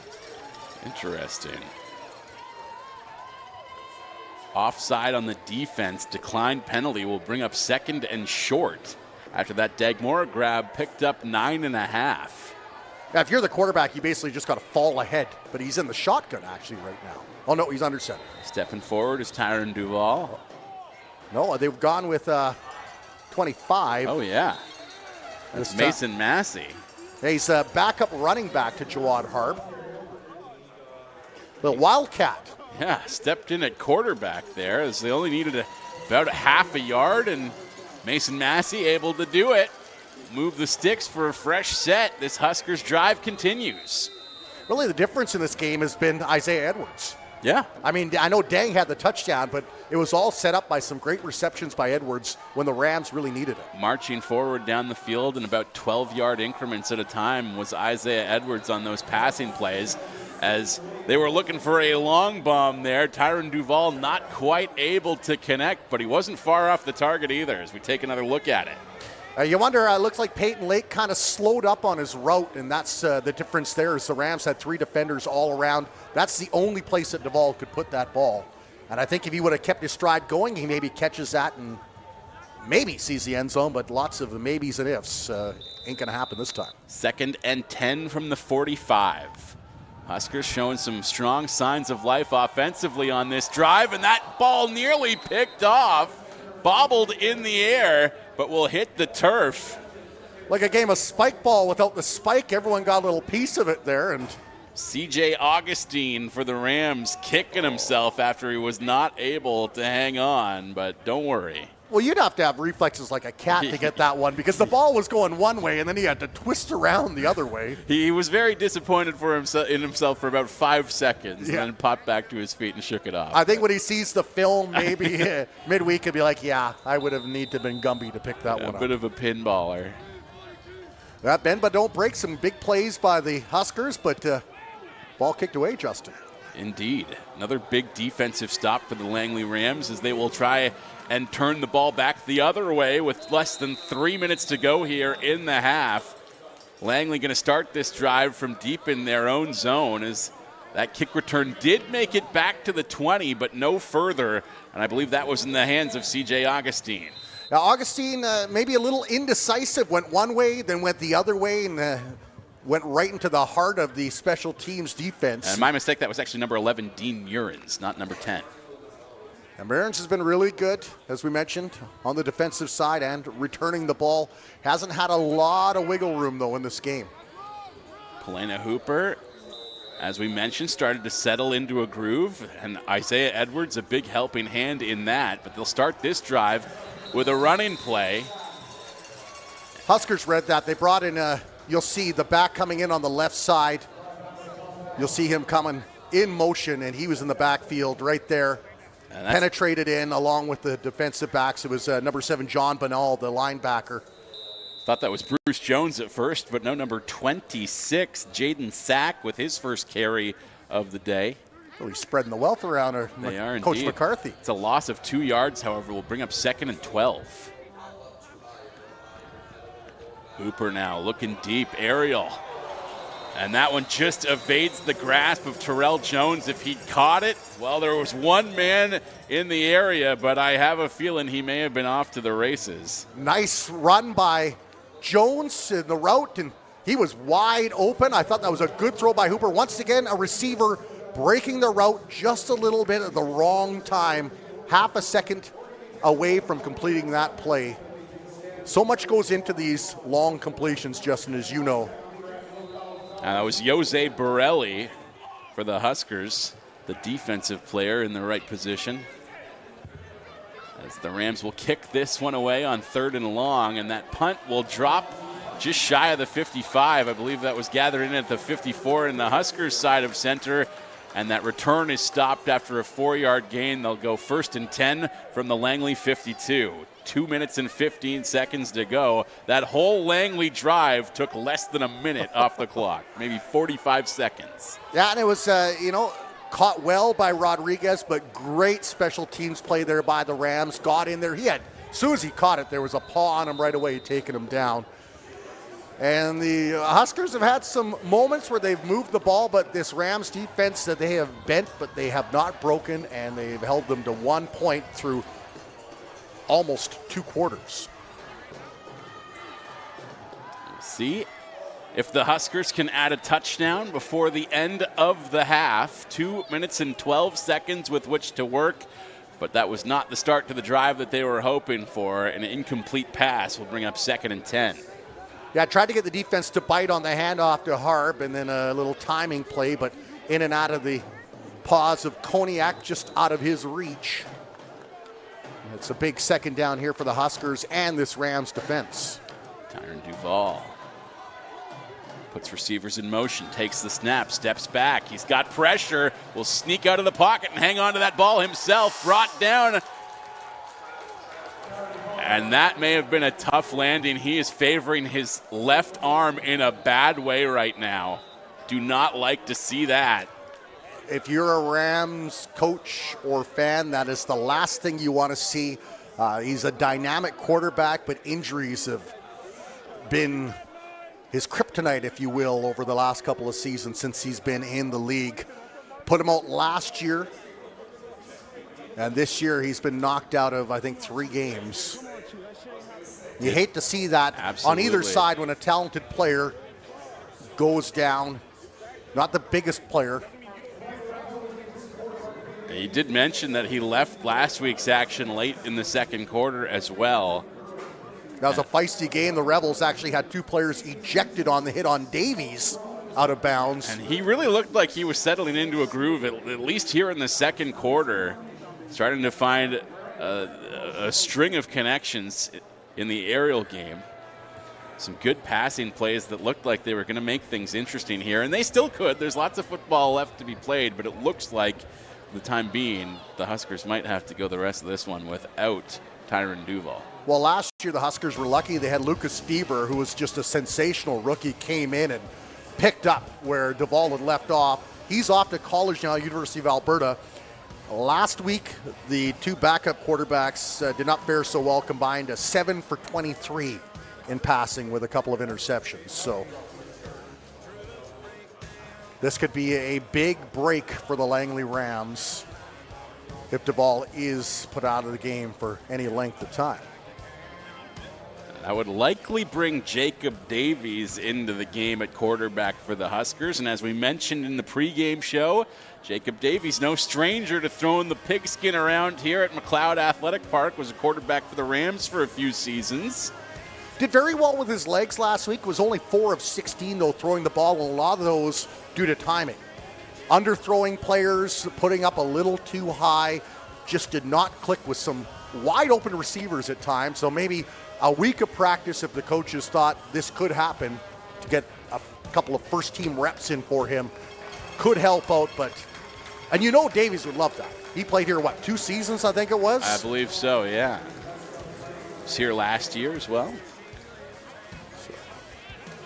Just a short switch in terms of geography, but what a switch mentally to go from one of the biggest rivals to the other team. That's like if you're a hockey fan, you switch from the Canadiens to the Bruins. Absolutely. You do have to think, though, he's going to be extra fired up to try and prove something to his former team here today. Well, the good news for him is he's not going to have to do it right away, because the Huskers are going to have to punt as it's 3rd at about 6. Late here in the 2nd quarter. Wind's starting to blow now towards the Huskers bench. Again, just a real tough break for that young man who was really rounded into form as this game continued. One tough tackle and his afternoon comes to an end. We assume, the way he is stepping towards those sidelines. He may return to this game. It's possible. Well, watching the moves of these 2 Cowboy mascots, maybe one of them might be a good fit for the Huskers quarterback position. They got good footwork down there. A bit of a delay as they slowly bring Tyron Duval. Yapin's going to kick this ball from about the 48-yard line. Duval now off the field, making his way to the trainer's tent. Oh. On the Huskers sideline. They're going to fake the punt. Little trick play here for the Huskers, and it goes awry as I don't even have a 15 on my program. I don't. Yeah, I'm not sure who that was. Who was that strange masked man playing quarterback for the Valley Huskers on that play? It's a mystery. Yeah, Coach Reese loves to do some trick plays. Maybe that was the one there, but the Rams were ready for it, read it all the way, and they've got great field position once again here and some momentum. It did catch them off guard initially, but it didn't take long for the Rams special teams crew to get their wits about them and put a halt to that play.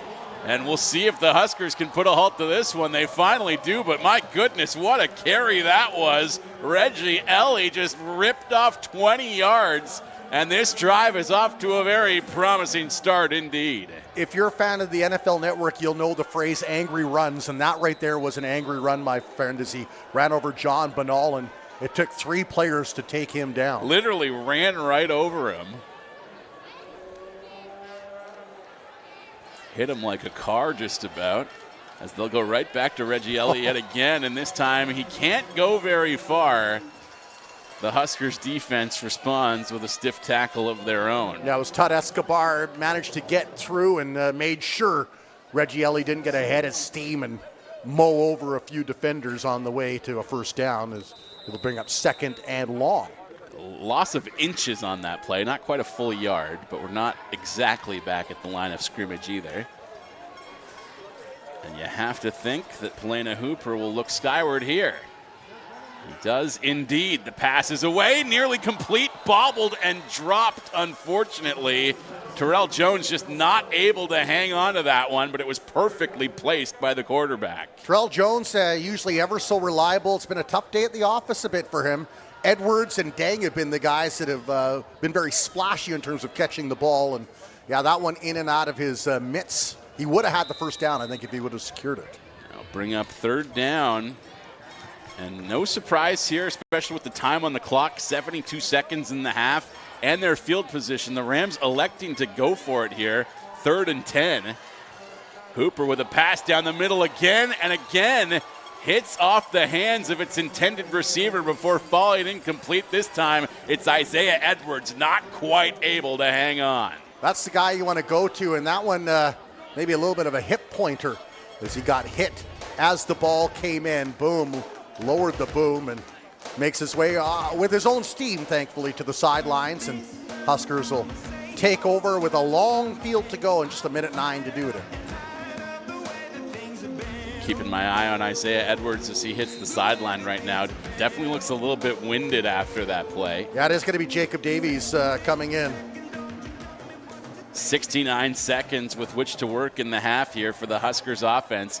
They've just got 1 point on the board so far through nearly 2 quarters, as Jacob Davies is wrapped up and hauled down as he tried to carry that ball on his first play of the game. Pickup of a couple yards looked like. 2nd and 8. Yeah, I think they gave him a generous 2 on that play, and the hole just collapsed as the defensive line were able to make their way in there. And the clock is still running here as well. 55 seconds to go in the half. I think the Huskers want that, because if they can't do anything with it, they don't want to give the Rams much time to do something themselves should they get it back. Great point.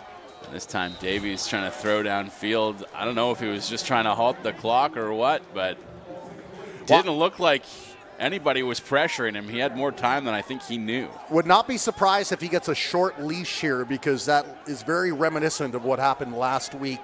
And actually, McCreate came in out of Cochrane, Alberta, the 3rd stringer, was 3 of 7 and looked pretty good. We'll see if we can spot him as this game goes along. Entering the second half, of course, the end of the second quarter, just 43 seconds away, as the Huskers will kick this ball away. Punt bouncing at the 45, and the Rams running it back the other direction with aggression. I got the Rams bench fired up once again. They thought a little bit of a late hit. The referees aren't seeing it that way. And Dean Murins again just continues to be a special team star in this game. Solid little run right there, and gives the Rams better field position than they would have had with just 33 seconds left to play. That return could be crucial if the Rams can add another score here. Well, I think the Rams, they might go for it one time, go deep. If not, try to set it up for a field goal, get maybe 20 yards in there. Looks like they're lined up here. I was going to say for a Hail Mary passing play, but no, it was a pass off into the hands of Bruce Jones, who couldn't go very far on the carry as we take another look on the replay here on BCFC TV. Yeah, good job there. Tried to open up the hole. There was a little one that came to the right side, and then the Huskers close it up as the clock will continue to tick here. Just about 20 seconds to go in the half. 2.5 yards on the carry for Bruce Jones. As Polina Hooper will take the snap yet again, likely his last play of the half. Looking skyward, way downfield, trying to connect with Terrell Jones. And instead, that ball falls incomplete. Howard Jow, or rather, sorry, that was the other number 5, Raiden Maston in prime position for the Huskers. Yeah, Maston was in about as good a position as the receiver was to catch that ball. It was kind of hung up in the air there, and then Maston blew a tire, and then unfortunately for the Rams, Jones ended up tripping over him on the way to try to secure that ball. Just 10 seconds to go here, Justin, in the half, and one last play. They are going to punt this one away, are the Rams. I think special teams have been so good for the Rams. They're not afraid to get that into the hands of whoever's back there to receive it. Just a beautiful soaring kick, and that one, is that going to go in for a point? It will indeed.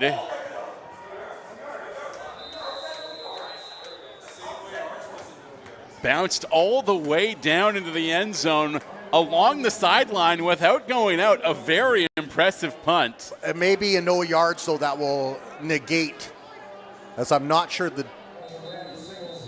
Oh, they're going to give the point. So by the time he caught it,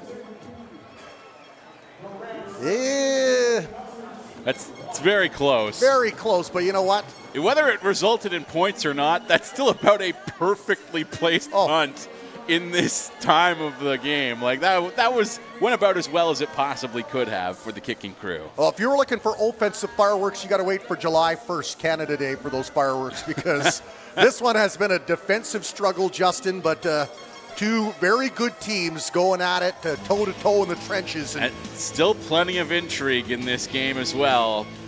It's still plenty of entertainment in a defensive battle. And we'll see if either of these teams can add a little more offense in the second half.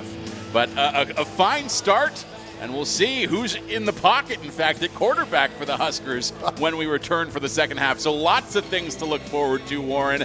But in the meantime, folks, you can go grab a beverage, enjoy a nice frozen sandwich, perhaps cookie sandwich.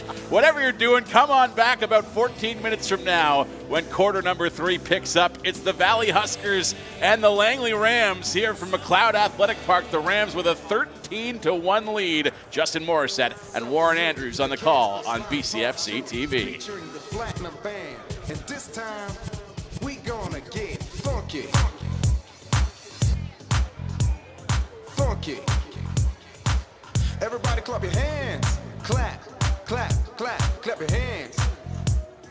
Clap, clap, clap, clap your hands. All right, now, we're gonna do the basic step. To the left. Take it back now, y'all. One hop this time. Right foot, let's stomp. Left foot, let's stomp. Cha-cha, real smooth. Turn it out. To the left. Take it back now, y'all. One hop this time. Right foot, let's stomp. Left foot, let's stomp. Cha-cha now, y'all. Now it's time to get funky. To the right now. To the left. Take it back now, y'all. One hop this time. One hop this time. Right foot, 2 stumps. Left foot, 2 stumps. Slide to the left. Slide to the right. Crisscross. Crisscross. Cha-cha, real smooth. Let's go to work. To the left. Take it back now, y'all. 2 hops this time. 2 hops this time. Right foot, 2 stumps. Left foot, 2 stumps. Hands on your knees. Hands on your knees. Get funky with it. Oh. Cha-cha now, y'all. Turn it out. To the left. Take it back now, y'all. 5 pumps this time. Right foot, let's stomp. Left foot, let's stomp. Right foot again. Left foot again. Right foot, let's stomp. Left foot, let's stomp. Freeze! Everybody clap your hands. Come on, y'all. Check it out, y'all. How low can you go? Can you go down low? All the way to the floor? How low can you go? Can you bring it to the top? Like you never, never stop? Can you bring it to the top? One hop. Right foot now. Left foot now, y'all. Cha-cha, real smooth. Turn it out. To the left.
Oh, don't you dare look back, just keep your eyes on me.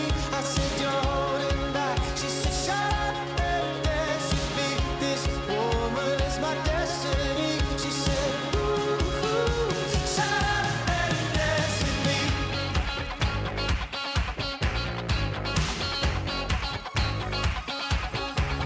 We were victims of the night, the chemical, physical kryptonite. Helpless to the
about now.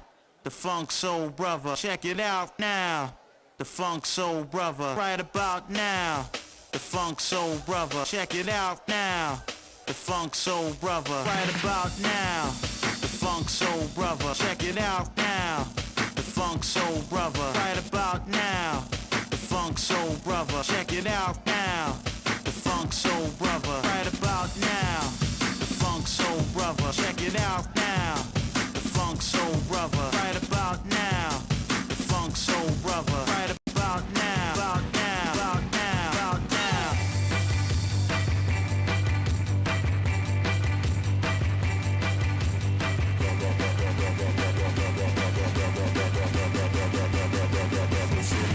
Right about now. The Funk Soul Brother, check it out now. The Funk Soul Brother, right about now. The Funk Soul Brother, check it out now. The Funk Soul Brother, right about now. The Funk Soul Brother, check it out now. The Funk Soul Brother, right about now.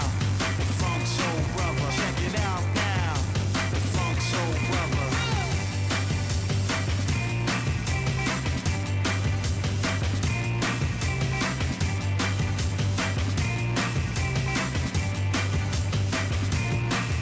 Right about now, the Funk Soul Brother, check it out now. The Funk Soul Brother, right about now. The Funk Soul Brother, check it out now. The Funk Soul Brother. Right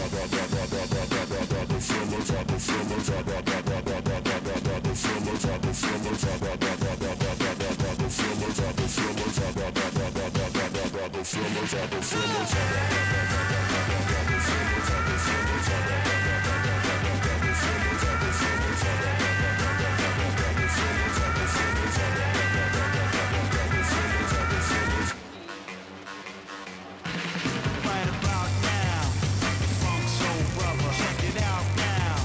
The Funk Soul Brother, right about now. The Funk Soul Brother, check it out now. The Funk Brother.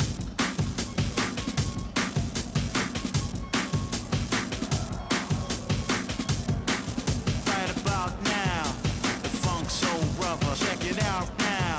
The Funk Soul Brother, right about now. The Funk Soul Brother, check it out now.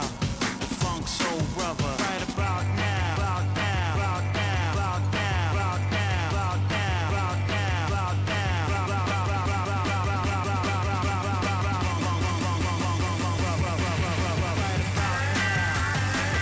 about now, about now,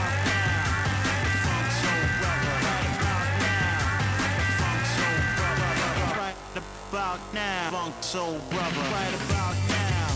The Funk Soul Brother, check it out now. The Funk Soul Brother, right about now. The Funk Soul Brother, check it out now. The Funk Soul Brother, right about now. The Funk Soul Brother, check it out now. The Funk Soul Brother, right about now.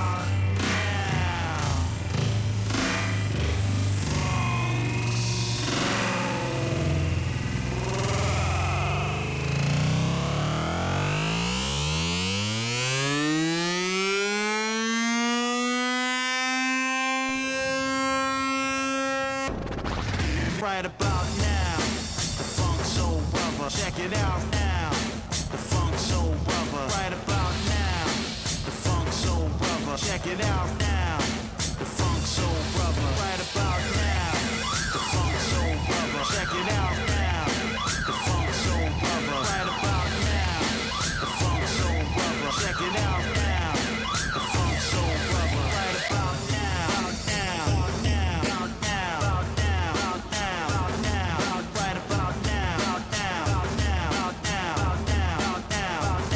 Right about now. Right about now.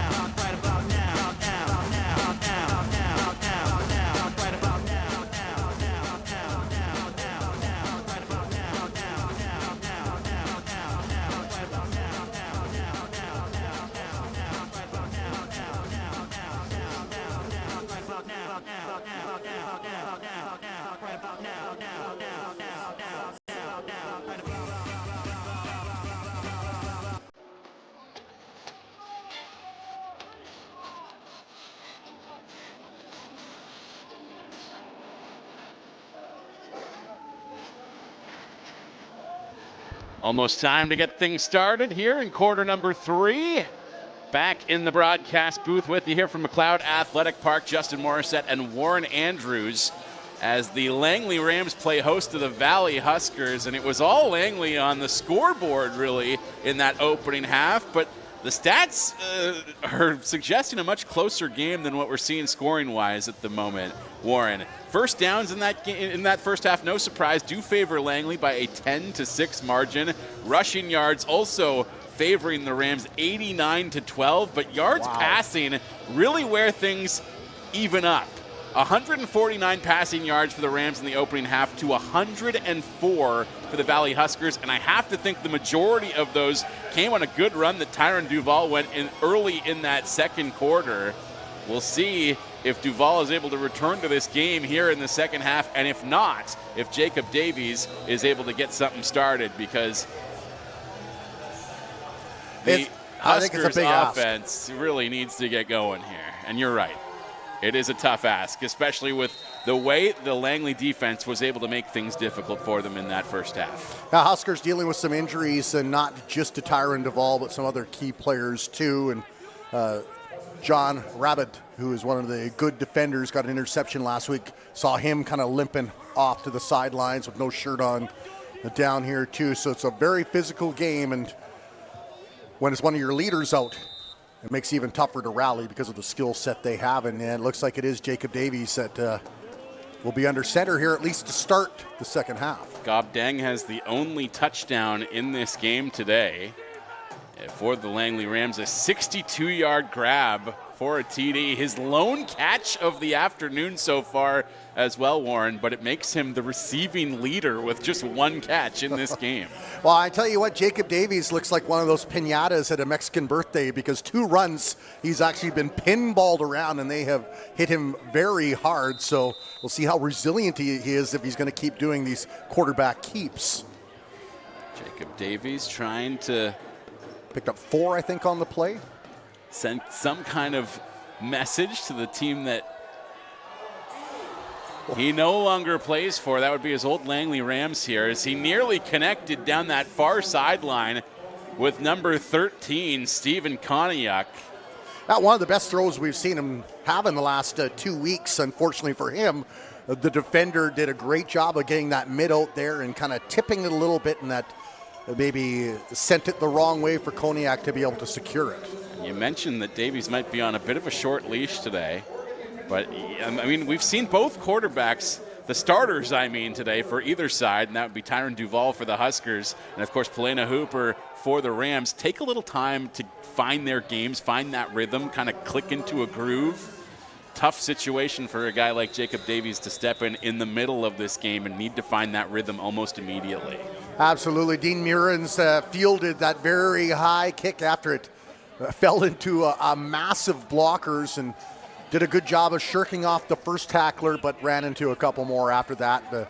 Good field position again, though, for the Langley Rams. In fact, this is maybe one of the deepest they've been in a while, and it's a 41-yard line. Anytime you are set up at the 40 or more, you're sitting pretty. It was really a tale of 2 different quarters for the Langley Rams offense. They favored the running game heavily in quarter number 1, and that Palena Hooper passing game really came to life in the second quarter as well. Their first offensive play of quarter number 3 is a run, and it was still in motion until just moments ago. What a pickup. That play just refused to die. Well, Bruce Jones looked like he should have been dead in the water a lot deeper, but just some will and determination followed a few of the blockers and managed to work his way up for a big first down, and the ball placed now at the midway stripe. Quite sure what replay we just saw on the replay board here, but regardless, they will continue with another running play, this time in the hands of Gob Deng. Deng still on his feet, finally hauled down at the near sideline. They're at the 38. Quite the pickup on his first carry of the day. He's already the receiving leader in this game, as I mentioned, with just 1 catch on the afternoon. Yeah, jet sweep for Deng. Did a nice job waiting for some of the blocking to set up, because he's got jets himself.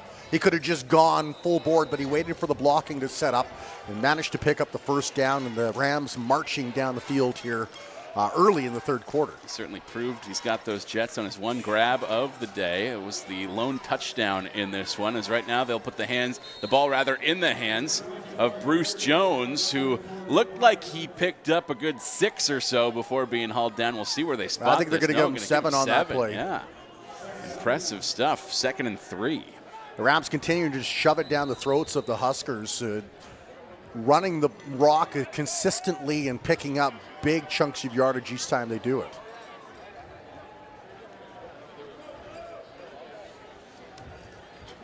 Elena Hooper takes the snap, will hand the ball off immediately to Bruce Jones, but he can't find a hole up the gut. Great job by that Huskers defense to take the space away and close on him with about 4 defenders, stopping that play at the line of scrimmage, if not a bit behind it. They're going to say no loss. It'll bring up 3rd and 2.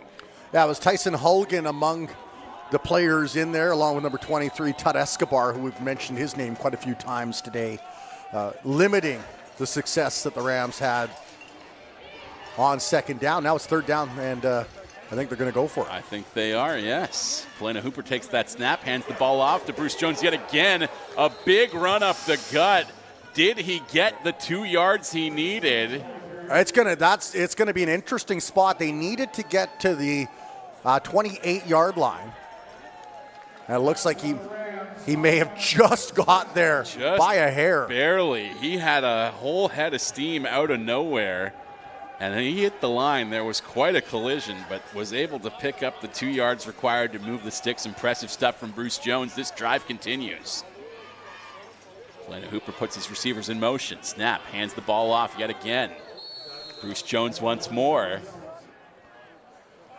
Jones is one of those running backs where some running backs like to try to wait for the seams and slither through them. He's one of those running backs who looks for contact. He wants to hurt you as he gains some yards. He's had a little bit of a mean streak on some of his carries today. It's been fun to watch. Real smash mouth football. 2nd and long here. As Hooper puts that ball in the air, pass connects, but even with the forward momentum, he's still about 3 yards short. That's Isaiah Edwards making his first grab of the second half after he was very impressive back in quarter number 2. Again, couldn't go very far with it, as you mentioned. Wrapped up immediately as he gathered that ball in.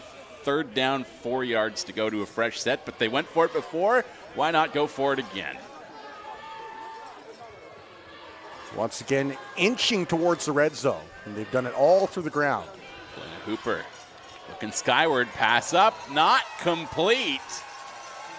Narrowly missed the target, Terrell Jones, who tried to make a diving grab, but the ball just sailed through his fingers. I think Jones is going to feel a little hard done by because Hooper's been so good on the timing routes with Edwards and Dang, and for Jones, it seems like he's had to perform some magic tricks to get his hands on the ball. A little bit off there and couldn't bring that in, and that will bring up a 1st down for the Huskers. Got a nice little pat on the shoulder from Raiden Maston as he went back to the huddle.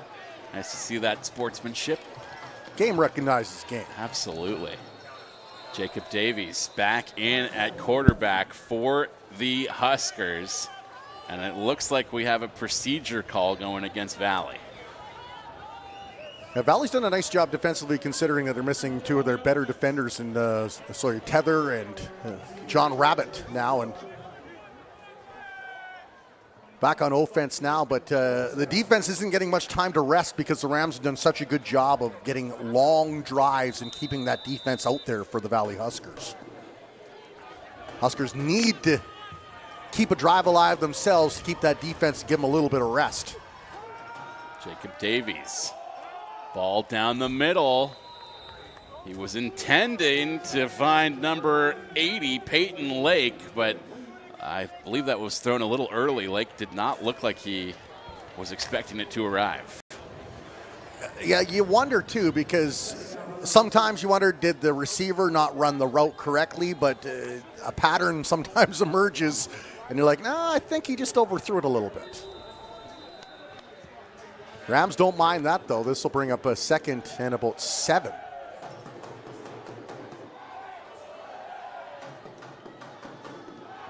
Davies again looking skyward, and he will throw that to nobody. There wasn't a receiver within 30 yards of that ball. That was the closest player was the defensive back.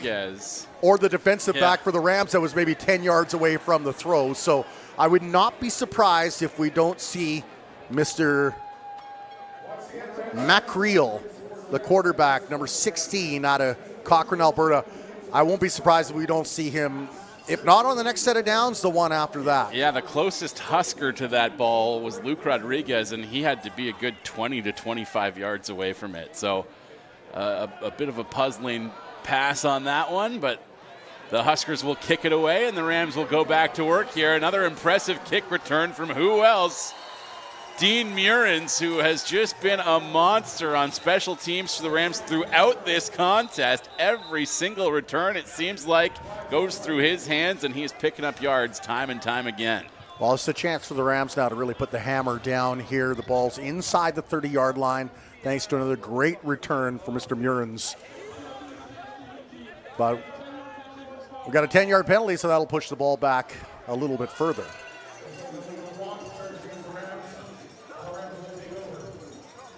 So it's a chance for the young quarterback in Hooper to try to, you got the foot on the throat, you want to sweep the leg, as Cobra Kai said, and finish him. Because right now the Huskers are reeling a bit. The defense is doing all they can to keep their team in this game. The offense is not clicking at all without their starting quarterback. And the Rams' ground game has been pretty darn good. The Rams have had a couple good looks towards the end zone outside of the one where they actually connected as well. So we'll see if they're able to stretch that lead even further. Currently up 13-1. About 7 minutes gone here in quarter number 3. Normally teams have thunder and lightning, as they say, but here it's just thunder and more thunder. As Ellie just plows his way through. Jonas Siciliano managed to bring him down with a little help from his friends, but he will still pick up a good 4 yards on that rush. And anytime you're 2nd and 6, you're in pretty good position.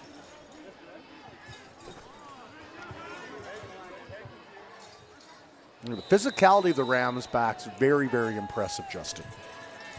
Absolutely. They are not shying away from contact in the running game at all right now. As Polena Hooper looking skyward, he's got tons of time. Feeling some pressure, however, will run the ball himself to the Rams sideline. And a short pickup there, but not a whole lot. Maybe 2 or 3 yards. He got about 3, so now it's going to bring up 3rd and 3. I think the Rams will want to punt this one here and pin them really deep. They might, but at the same time, they've shown a propensity for going on 3rd down so far in this 3rd quarter. Got the kicker, although I think with the way the quarterbacking has been for the Huskers, get them deep because you're probably going to get the ball back after 1 or 2 possessions.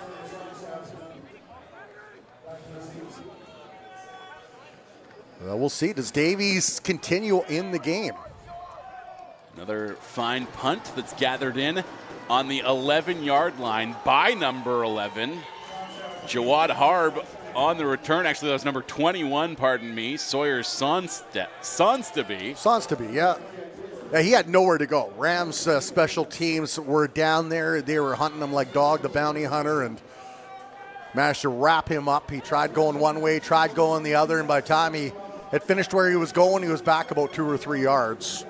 Great tackle up top there by number 82, Jordan Tamika. And so the Huskers begin this drive from deep in their own end. 1st and 10 from the 11.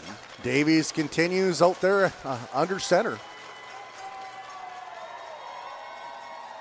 Give him another chance here to see if he can settle down as they hand the ball off to Jawad Harb. And he'll cut to the left side for a gain of, I don't know, looks like 2 or 3 possibly. If they give him 2, it must be Christmas because that's maybe a yard right there. Just ran into the pileup in front of him. There's number 60 and 59 for the Huskers. Saunders and Bowman both down. Gain of about half a yard, you're right. Yeah, it looked like he had momentum going, but then he actually ran into both of his teammates. So this is going to make 2nd and about 11 Davies perhaps looking to the aerial game. Yes, a pass that does connect. Looked like it did anyways. Was the receiver able to hang on? Looks like he was. Colby Johnson, I believe, is the man who hauled that ball in. The question is, do they mark him down for where the forward progress was? And if that's the case, it's going to bring up 3rd and 2, maybe 3, but I think they're still going to punt it away this deep. Too big of a risk with the way this Huskers offense has looked so far in quarter number 3 to go for it this deep in your own end. So you cannot fault them for kicking this one away, and you have to credit the Langley Rams defense for making life difficult for Valley all game long here this afternoon. Yeah, they haven't had a real rhythm, this offense hasn't, for Valley, and it's allowed the Rams offense to get in a rhythm because they're so fresh. They briefly found one for a little bit there after calling timeout back in the second quarter. But that was, of course, halted by that Tyron Duval injury. And it was Duval's fast throwing arm coming out of the huddle, kind of just that quick offense that was really powering them in that second quarter. Looked like they had something. And ever since he's left this game, it seems like the heart of their offense has gone with them. The backspin on that punt went in the Rams' favor, so good bounce for them, and the ball will be marked down just inside the 30-yard line. The Huskers tried their best to get out of the way, but you'd have to have a pretty quick feet like Michael Jackson to avoid that no-yards penalty. 5:38 to go here in quarter number 3. The Langley Rams with a 12-point lead as they look to add to it here in the late stages of the third quarter. All of the points so far in this game came in the opening half. We had a 2-1 score on the board after 15 minutes. Holding penalty against the Rams, so that's going to negate that run. Bring the ball back, but with how tough it's been for the Valley Huskers to generate offense, I mean, we still got another quarter plus to go, but time really is the enemy when they've had a tough time stringing together first downs. Their defense was able to make things difficult on the Rams back in the first quarter of this game, but Rams have battled through that as the day has rolled along, and right now, pass complete to the near sideline, gathered in by Terrell Jones, but he couldn't go too far. Yeah, nice little screen there to Jones, but Raiden Maston, we jokingly call him Maston Island in Chilliwack. He's one of those guys that can cover a lot of ground very quickly, and he did just that and limited what Jones got. And they still got about second and 15 here. Ball at the 30.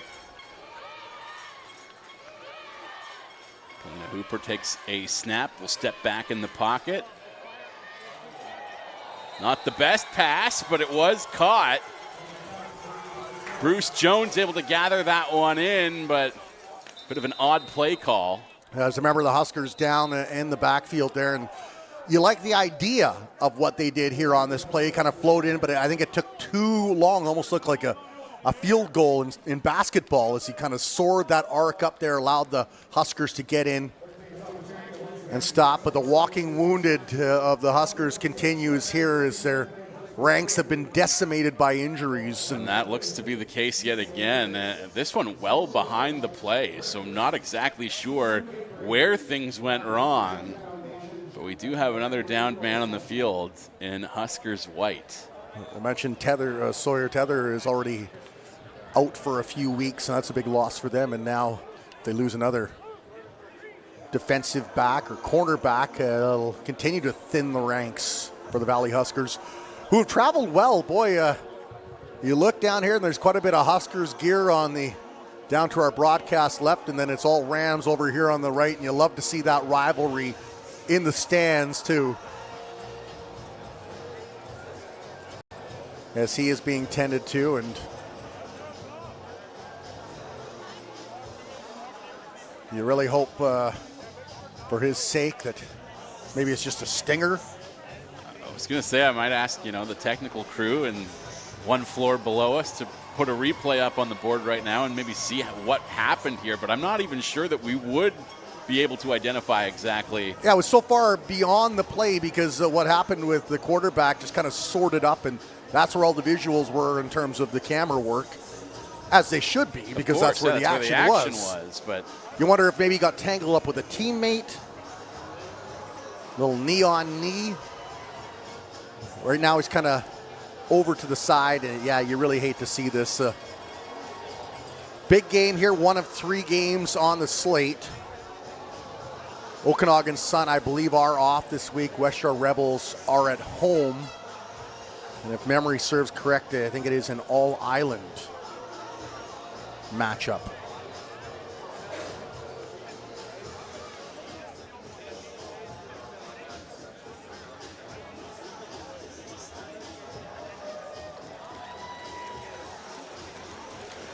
At the very least, we do have a number of mascots on hand to keep the crowd entertained during another lengthy injury stoppage, though injured player is back on his feet right now as we can finally read a number on that jersey. Looks like number 23, if I'm not mistaken, for the Huskers, which would be Joshua Tut Escobar, a name that we've said a few times today, and that could be a huge loss. That's a huge loss. He's done so well at the linebacker position for the Huskers.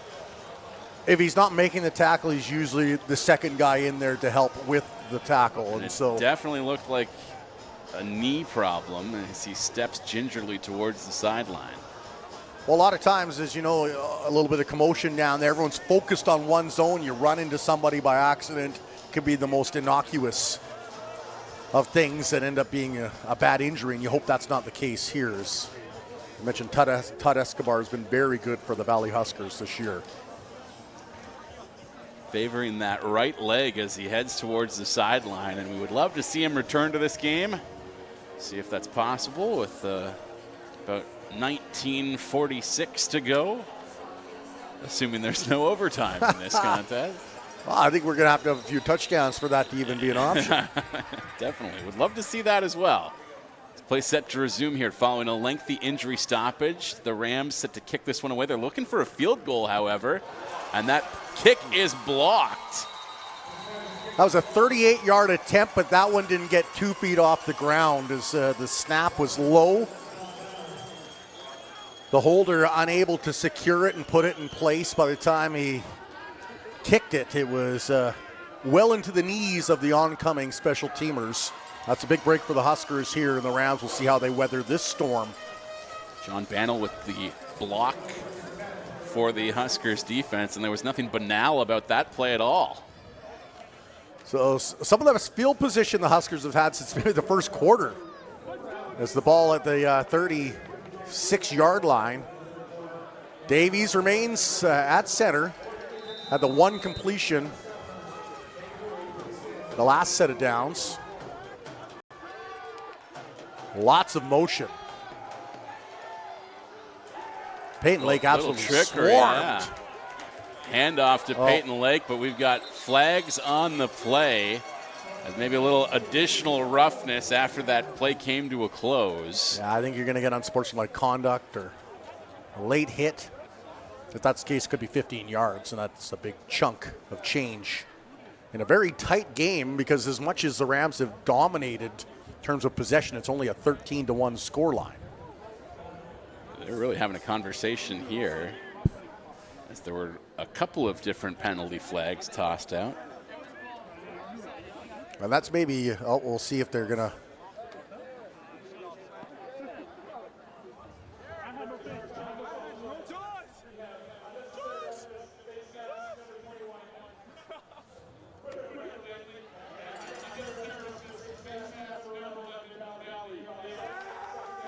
Offsetting face masking penalties. That is a very rare call, as a peculiar game continues to be slightly peculiar. The only one happy with that are the chiropractors that'll work on the players that got the face mask here as the Huskers continue to work from the 35. Valley offense continues in the hands of Jacob Davies. Another pass up the middle, this one complete, as he was able to connect with number 3, Dag Mora.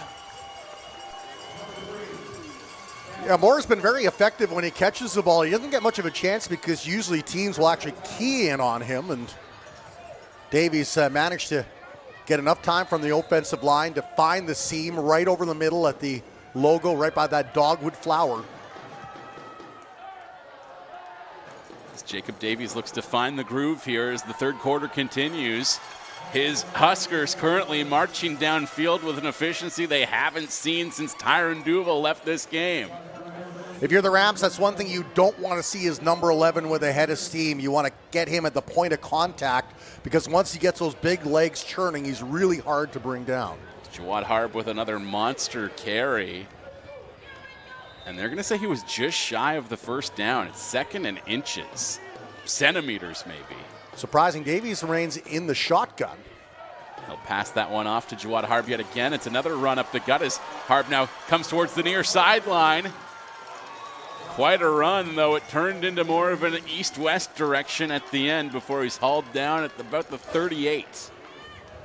Well, it's one thing the Rams really haven't had to contend with much is the running game of the Huskers, and Harb's now going to head off for a little bit of a breather, and they'll bring in number 25, Mason Massey.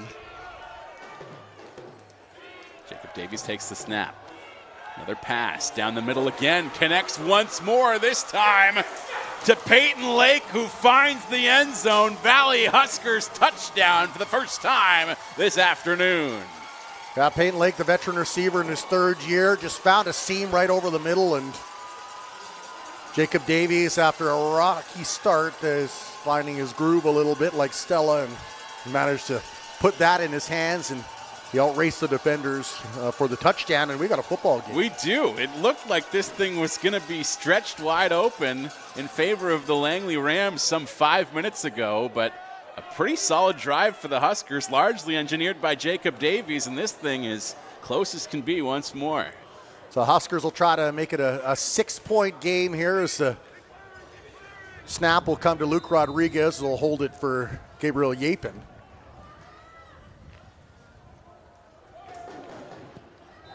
In the CJFL, though, extra points are never guaranteed, Justin. It's true, yeah, and I've learned that quite a bit in my time doing high school football as well. It often comes a little difficult, though this one is good, and we have a 5-point game on our hands. The Langley Rams with a narrow lead up 13-8 over the visiting Valley Huskers. This might be the biggest set of downs for the Rams because how do you respond when the other team gets momentum? Do you come back and punch them right back in the face, get a long drive, maybe a field goal or even a touchdown, or is it a 2-0? And we've seen Langley respond when challenged a few times in this game, laying the hammer down when they've needed to do that. Well, I think if you're the Rams, you recognize there's some key guys out on defense for the Huskers. Try to take advantage of it where you can. Running game's been good in spurts. Done a nice job pounding the rock. We'll see if they continue to go to that well and they continue to interchange the running backs. Gabriel Yapin set to kick this one away for the Huskers. Coming off their first touchdown of the game. And it is a kick return gathered in at the 10 by the Langley Rams. That one in the hands of Gob Deng. And then they saw something, flags flew like right away, and this one unfortunately might be going against the Rams, just from the reaction of the Huskers side.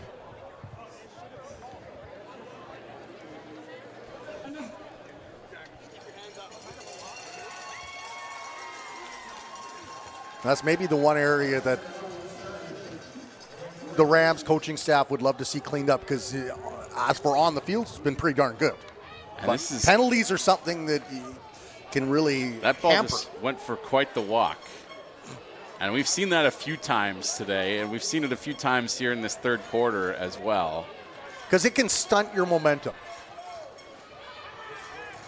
And it gets guys second guessing on, can I give that little bit of extra effort? 1st and 10 now from the 24. Significantly back from where this drive would have began if Gob Deng had had his way. But a nice little run on first down to negate a good amount of that penalty yardage, not all of it. Yeah, just a great run by Hooper. Recognized the pocket kind of collapsed, and so he rolled out right. A nice little move there as he absolutely juked out number 54, Jackson Saunders. And that was the difference there as they got within about a yard. It's 2nd and 1 now.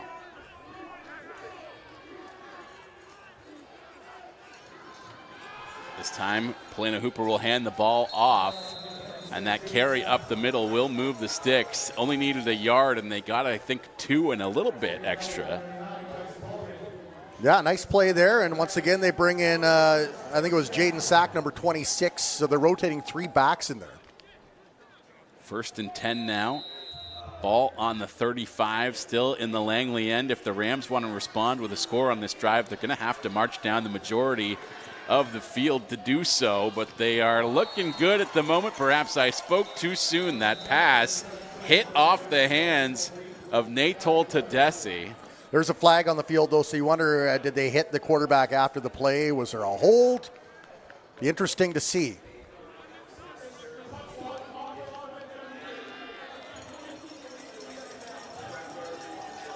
So was that 52 on the Langley Rams? Or 53, nope. Robert Prada, I believe. Offense, as discipline continues to be an issue for Langley. It's really the main thing that is holding the Huskers in this game right now. Absolutely. And it's really opened the door, I think, for the Valley Huskers here. So the Rams are going to have to become military, get that discipline. Because when they've actually had a chance to do what they can do offensively, they've been very, very good. Been very impressive, certainly. Polina Hooper will take the snap, hands it off. Good run up the gut right there from the 3rd string runner that they've leaned on today, Jaden Sack, showing that he's got some moves as well. What that does, too, that's long-term thinking by the coaching staff, because if you can eliminate some of the wear and tear on your top backs as you get to the end of the season, we're about midway through now with game number 5, come playoffs, you've got guys that are a whole lot fresher than guys that are the number 1 back that have taken an additional 100 hits over the season. Jaden Sack moving the sticks there, brings up 1st and 10 from the 35, back at the 35 again. Or it was 3rd down, rather. What a great kick. This is coming back no matter what Rodriguez does. I misread the sticks on the other side of the field. My apologies. Was a little confused at the start of that one, but penalty flags negate my own confusion. Thank goodness. It was a hit from behind. You can see it here. He started running, and then you'll see the Rams player kind of tumble as the Huskers player got a little too exuberant on blocking, and what could have been a very good position on the field for the Valley Huskers will have to start a whole lot deeper now as the sun has come out, peering through the clouds. It's all dark and cloudy around us, and somehow the sunshine, like a spotlight, is shining over the field. Well, even if it was raining, I still maintain this is absolutely beautiful, picturesque, dictionary definition of football weather at the moment. There's really not a bad field in the BCFC. No, there is not.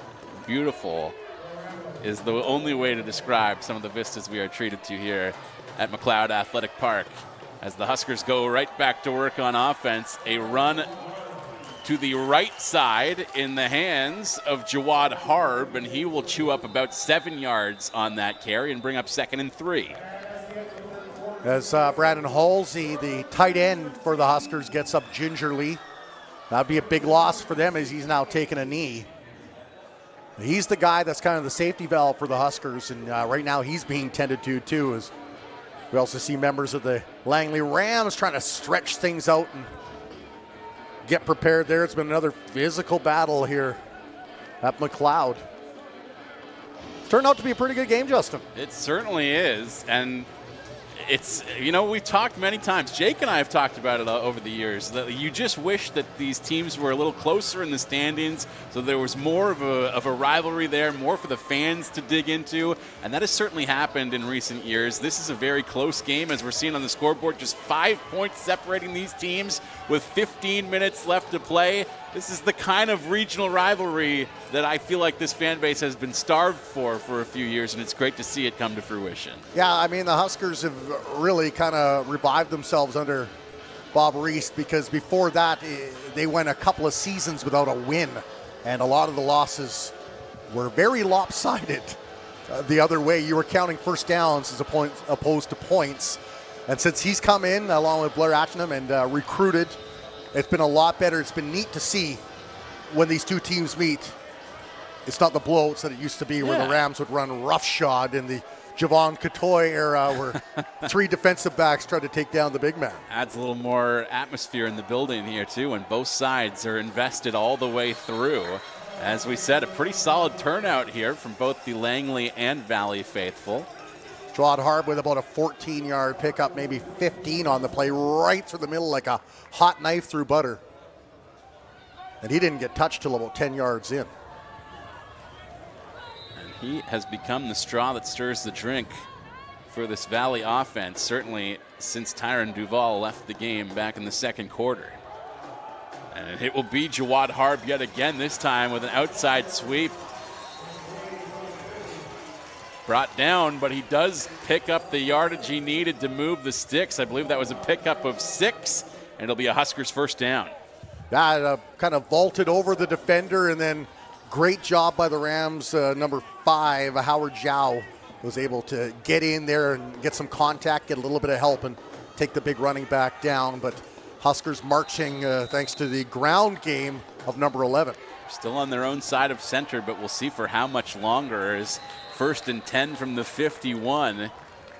Another carry for Harb, but he hit the line hard and was taken down instantly. That was just a 3-man front, but then they brought a linebacker up, but they didn't even need him, though. It was great penetration by the Rams defensive line. I think it was number 26 got in there. That's Jaden. Nope, that's the running back, Jaden Sack, so it wouldn't be him. Somebody got in and did a great job. 92, Aiden Domino. I was having a hard time reading those numbers as well because he was upside down. Exactly. So thought I was in an episode of Stranger Things with the upside down world. I don't fault you for being a little dyslexic on that read whatsoever. I was in the same boat myself. Pass there intended for Koniak, and Davies actually did a good job of stretching it past the defender, but a little too far for Koniak to reach that one. And that's going to bring up 3rd down. The Huskers' drive will be stalled here at about the 51-yard line. It's a big stop for Langley after the Huskers were able to find the end zone on their last drive and make this a 5-point game. With less than 13 minutes to play here, the Huskers kicking it away. And the Rams' return is downed instantly. Dean Murins, who's had an excellent game so far, just bobbled that one a little bit, had both knees down and could not take it any further. They will start this drive from their own 18. That's a rare miscue from Murins, who's been so good today. I think you credit that high punt. It wasn't end over end, but it had lots of hang time, and I think he could hear the footsteps coming down the field, and when he looked up, the ball was already dropped down. He might have been looking directly into that sunlight we were mentioning a little earlier as well, as it is currently shining brightly. Get out the Ray-Bans if you're heading towards the Huskers end. Lena Hooper. The pass to get this drive started to the far sideline, and off to the races is Terrell Jones. He might go the distance here. My goodness. One man able to catch up with him, as what an effort that was. Tyson George Kelly just saved a touchdown. Terrell Jones, who's had a difficult afternoon, just washed that all away with yards after catch. Just a terrific job put on the Jets and put on a show and got this crowd to its feet. That was an 87-yard reception for Terrell Jones. And as you mentioned, I think all 87 of them might have been after the catch. Incredible stuff. Yeah, just a quick little hitch, and he did the rest. Cooper will hand the ball off for a rush. Reggie Ellie not quite able to find the house as he's stopped up just shy. Ball on the 2 after that carry. The second or third time the Rams have been right there, ready to cross the promised land, and they've been denied. We do have an injured Ram on the field, I believe, behind the huddle, so we're having a hard time seeing it from our perspective up here in the booth. You can see the play here as they... It's Reggie Ellie who's a little shaken up after he ran the ball. Normally you say you hate to see that if you're a Rams fan, but thankfully for them, you can just go to Jones or even the third running back in Jaden Sack, and don't seem to miss a beat no matter who you put in there. Plug and play.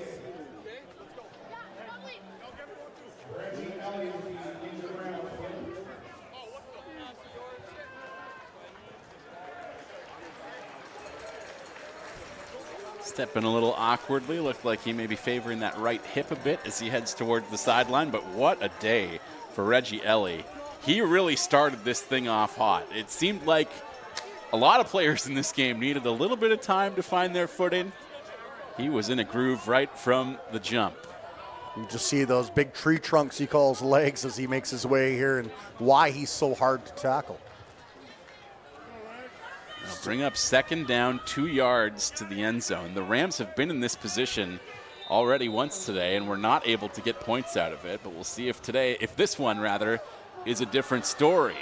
As Bruce Jones will cut through the line and find the house. A rushing touchdown for Langley that will stretch the lead once again to 11 points for now, maybe 12 after the extra kick. Well, and they found this touchdown the way that they started the game, getting it on the ground, getting both backs involved, and good play by the offensive line to kind of crack open that hole, and then Jones did a good job, a little misdirection as he went left and then cut right away as soon as the hole was sealed and managed to find the end zone, and now it's a 6-point game with point after attempt about to come. Kept it simple. They kept it true to what had been successful for them so far throughout this contest. Great point, Warren Andrews. So now, as we talked about with the Rams, the last set of downs, how would they respond? Well, I think they just showed how they'll respond, and now the ball is in the Huskers' court. How did they respond? Is the score now 20-8, so it's a 12-point lead. Langley gets to breathe a little easier here, certainly, with that lead extended to 12 points yet again, but they still need to keep their foot on the pedal as maybe they let up a little bit too much in quarter number 3 after a string of injuries seemed to sideline the Huskers' momentum somewhat. Well, I think this set of downs is going to go the way the number 11 for the Huskers goes. If he can find some footing, then they're going to stretch this field a little bit more, but if not, it could be tough to get anywhere near the end zone for the Huskers. Davies has been sporadic. He's had some moments where he's loved it because he's back where he started. But other times where he's been way off and it's been easy for the Rams. Some real solid passes, definitely, but some very questionable. Some head scratchers. Yeah, some questionable ones as well. And these players all have pride. They've got family and friends, especially the local ones here that come and want to watch us. Return begins at the 24, deep inside Husker territory, and I believe it just went out of bounds at about the 44, so nearly a 20-yard pickup on that return for the Huskers. That's the tight end, Brandon Halsey, who we thought might have been injured a little bit earlier, but managed to secure that low kick. A good return as he gets the ball up to about the 44-yard line, and the enigma that is Jacob Davies continues under center. Like you said, though, I would be shocked if they're not putting the ball consistently back into the hands of number 11, Jawad Harb, along the ground. And that is exactly what they do on the first play of this drive. He's wrapped up at the line, but will still pick up about 4 yards on that carry. Yeah, the offensive line maybe gave him a yard or two, and the other two were just his sheer will and determination. You'll see here not much happening, and he just had to squeeze through that hole and then keep those runs legs into pumping the whole way as he's brought down. Big number 58 there, Travis Richley, was waiting for him with open arms. Second down, 5 yards to go to a fresh set. Jacob Davies puts the ball in the air, and it just falls harmlessly incomplete, as that pass was intended for Arman Sharma. And he made a diving effort to try and gather it in, but just could not hang on. A little underthrown, perhaps, as well. Yeah, so not what the Huskers were looking for. I think they wanted to, even if they didn't score right away, to stay on the field longer and rest that defense. But, well, they are going to go for it. Third and about 5, so... They were thinking about it anyways. Looks like Valley's calling timeout right now. If they go for it, it's a gutsy call by Bob Reese and the coaching Actually, staff it's of the the Huskers. Langley Rams calling timeout right here. It looked to me like Jacob Davies was the one signaling T ahead of that snap. But Langley wants to rethink some things here as they get some size back out Getting on the field. jumbo package out there on the defensive side. Yeah, big number 75. Harshad Joel. I feel for his mother in the grocery bill.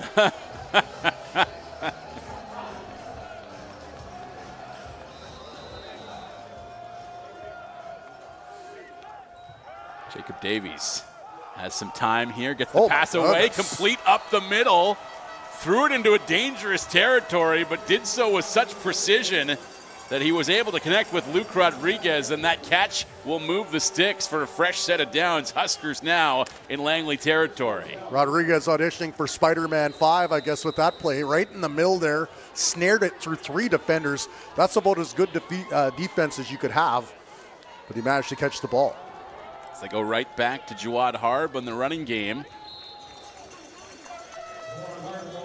It's kind of giving him a dose of what the Rams were doing with Ellie and Jones, just smash mouth football, find a little seam and then just smoke your way through it. And again, even when these guys don't appear to have much room whatsoever, they're still chewing up a good 6 yards consistently every time. That was the case for Jawad Harb right there. Huskers are bringing in Halsey now, maybe for a little bit of extra blocking as the Rams are showing 5, and now they'll kind of peel back a little bit. Davies with the handoff. It's Rodriguez. Rodriguez on the carry on something of a trick play, a little bit of a double reverse, it seemed like. Well, I think the Rams had to respect it because last week he threw for 2 touchdowns when they got the ball in his hands in the backfield. So this time he hangs onto the ball himself and got enough yardage on the carry to move the sticks. First down Huskers, 1st and 10 from the 30 now. 9:05, the clock is continuing to march, so Justin.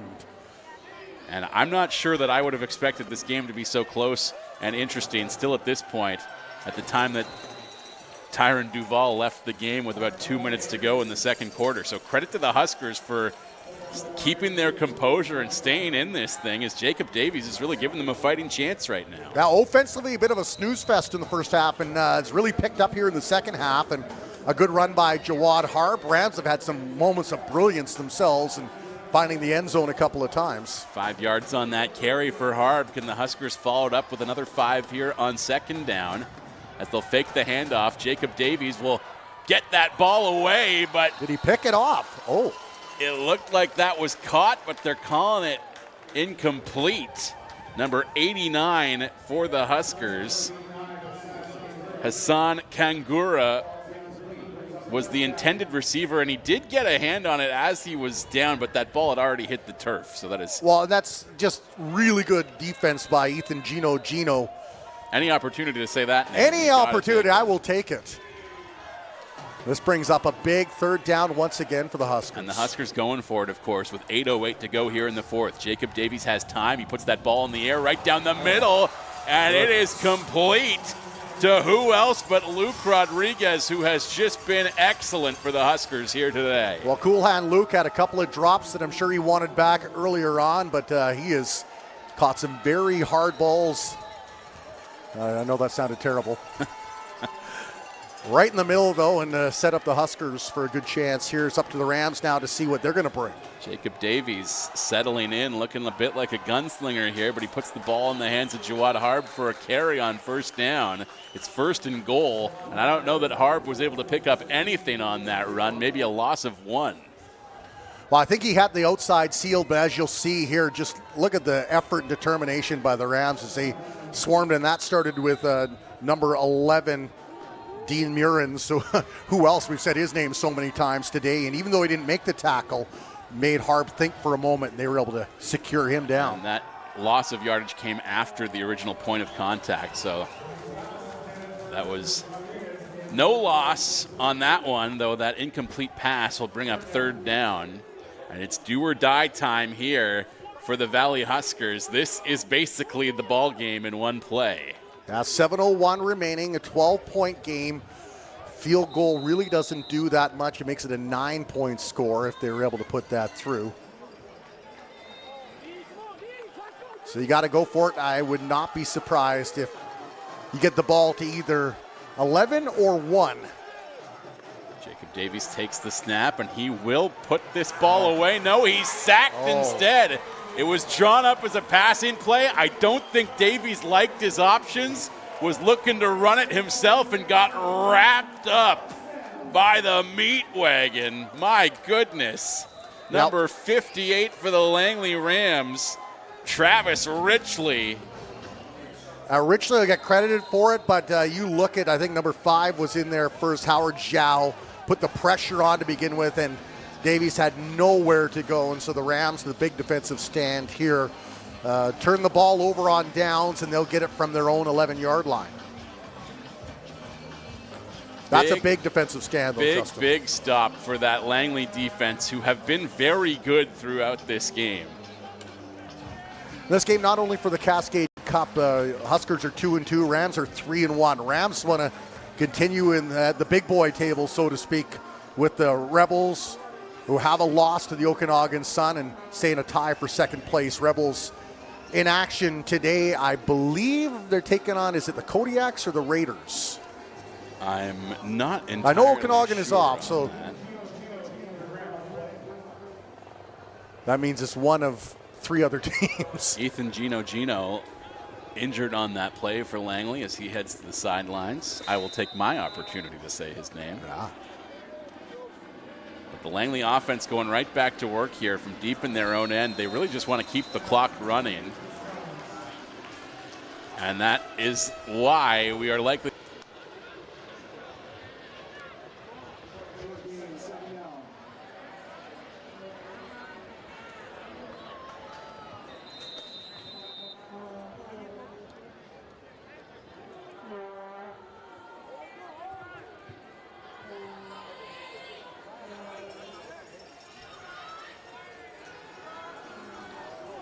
Looking skyward, and now it's his turn to come up with a big strike down the middle. This time right into the hands of number 7, Kai Ronsley. Ronsley had some big grabs early in this game, but he's gone quiet as it continued. That's a huge play for him right there. Threaded the needle like a master tailor as he got it just over the outstretched arm of the defender for the Huskers, who thought he was going to get an interception, and instead it's a huge first down, and Rams now have a little room to breathe. Clock continuing to tick, under 6 minutes to go in this fourth quarter. Helena Hooper takes the snap, will hand the ball off immediately for another run up the gut for this Langley offense, this time in the hands of Bruce Jones yet again. Couldn't go very far once more, but I think this is closer to about 2.5 after his last rush was stopped at closer to 1. Well, what Coach McCarthy's done a nice job of in terms of the play calling is using the run to set up the pass. They've used it to soften up the Huskers' defense, and then they've come up with a big throw like they did, which gave them the first down the last play. Don't be surprised if they go to that again here as it's 2nd and 8. Helena Hooper has some passing options, but thought about running it himself. Comes to the near sideline and will get that ball away. It's nearly picked off and will fall incomplete. The Rams have to be grateful that they just pulled their head out of the lion's mouth at the last second on that one. Number 5, Raiden Maston, was in prime position to come up with a grab on defense, and very, very lucky that that is not what just happened. Very surprised that Hooper put that up, because Maston was salivating as he was running. And I know it's to his strong side, but that's a tough ask of your receiver with 5 defensive backs all swarming around him. Gob Deng was the intended receiver there. It's 3rd down, however, so the Rams will punt this one away. Woo. Nearly blocked, but instead will be gathered in at the 40. And carried forward about 7 yards on the return, as the Huskers retake possession with under 5 minutes left to play. 4:36, but one quick strike from Valley here, and we could have a very interesting game on our hands again. Luke Rodriguez has had a big game for the Huskers with the return, and made the first defensive player miss before he was swarmed by 3 Navy jerseys. I think if the Huskers have any prayer of getting in the end zone, number 1's going to have to play a big role in this one. I think even the Langley faithful would agree that Luke Rodriguez has been enormously entertaining to watch throughout this contest. We'll see how he factors into this one down the stretch as the Huskers looking deep. Jacob Davies was trying to connect with Colby Johnson, and that ball just hit off the hands of the receiver before hitting the turf incomplete. It's actually a well-thrown ball by Davies as he put it there, and Johnson the only one that really could have caught as he turned his body around, but good defense there by the Rams. I think he could feel a little hand on his back and unable to secure that one. That brings up second down. Davies once again looking skyward, another pass down the middle, and another pass that just narrowly missed the target as he was trying to put that directly into the hands of Stephen Koniak, and it narrowly missed him. Yeah, he hasn't had the success with Koniak as he's had with a few of the other receivers today. That's probably about the third or fourth pass directed towards Koniak that's been far too away for him to grab and pick up a first down, and that's going to bring up third down here. And third and long, but it looks like the Huskers are going for it, and I can't fault them at this stage of the game with a little over 4 minutes left to play. And this time Davies is intercepted. They're going to wave that off, and is that a... CJ Augustine was able to snag that one out of the air, and he downed himself immediately. As we take a look here at the replay, a pass down the middle from Jacob Davies, trying to keep the drive alive. They put a little too much on it there. Peyton Lake was left out to dry as he stretched to try to secure that, and it just fell right into the hands of number 10. Peyton Lake Augustine. softening it up, if anything, halting the ball's momentum somewhat and making it a little bit more catchable for CJ Augustine. Still only a 12-point game, but you have to wonder, was that the TSN turning point right there? As once again, the running game takes over for the Langley Rams, who are trying to chew up the clock as much as anything at this stage of the game. 3 minutes and 40 seconds to go in a contest that the Rams have a 12-point lead late at home as they try to win the Cascade Cup. Yeah. Well, you know what? Credit the Rams. They're doing it the right way. They're keeping the ball on the ground, keeping possession of the ball, running that clock down, and we are approaching 3 minutes, just 3.5 to go, and a 2-score game. We got another timeout here. Langley will take this opportunity to catch their breath a little bit, take a water break in the huddle. Wherever you're watching, we sure appreciate you joining us. It's nice with these games on the internet that we can connect with families all around the world, as this has become such a global game, Justin. Players from England, Denmark, and Mexico, you name it, the States, they're loving coming to BC, and why wouldn't you, to play football? Especially with a view like this at McLeod Athletic Park. Even when it's cloudy, even when it's raining, it's still just so nice out here. It's so lush and green, and yeah, that light, which was so bright maybe in the eyes of the offensive team, is now covered behind the clouds. Yeah, been swallowed by that overcast sky yet again as the Rams go right back to work on that running game. Bruce Jones with a 10-yard pickup, and he's still on his feet, continuing to motor, finally brought down. Very impressive stuff from Bruce Jones. Looked like he was doing some sign language as he was making the final push there. As you'll see, they had him all swallowed up, and he was continuing to move and just had one hand on the ball, and not sure if he was doing some shadow puppets with the other one. You'll see here in a moment. Got the hand loose. He's like, come on. First and 10 yet again as this Rams drive continues. They'll put the ball right back in the hands of Bruce Jones for another run up the middle as he's wrapped up by a number of Huskers and halted after a pickup of about 4 on the carry. Now Carter Hulgan, first man to swallow him up, number 95, one of the two Hulgan brothers on the Huskers. Good run by Jones, under 3 minutes to go here now in the fourth quarter. Absolute towers of power, those Hulgans. Hard to miss them.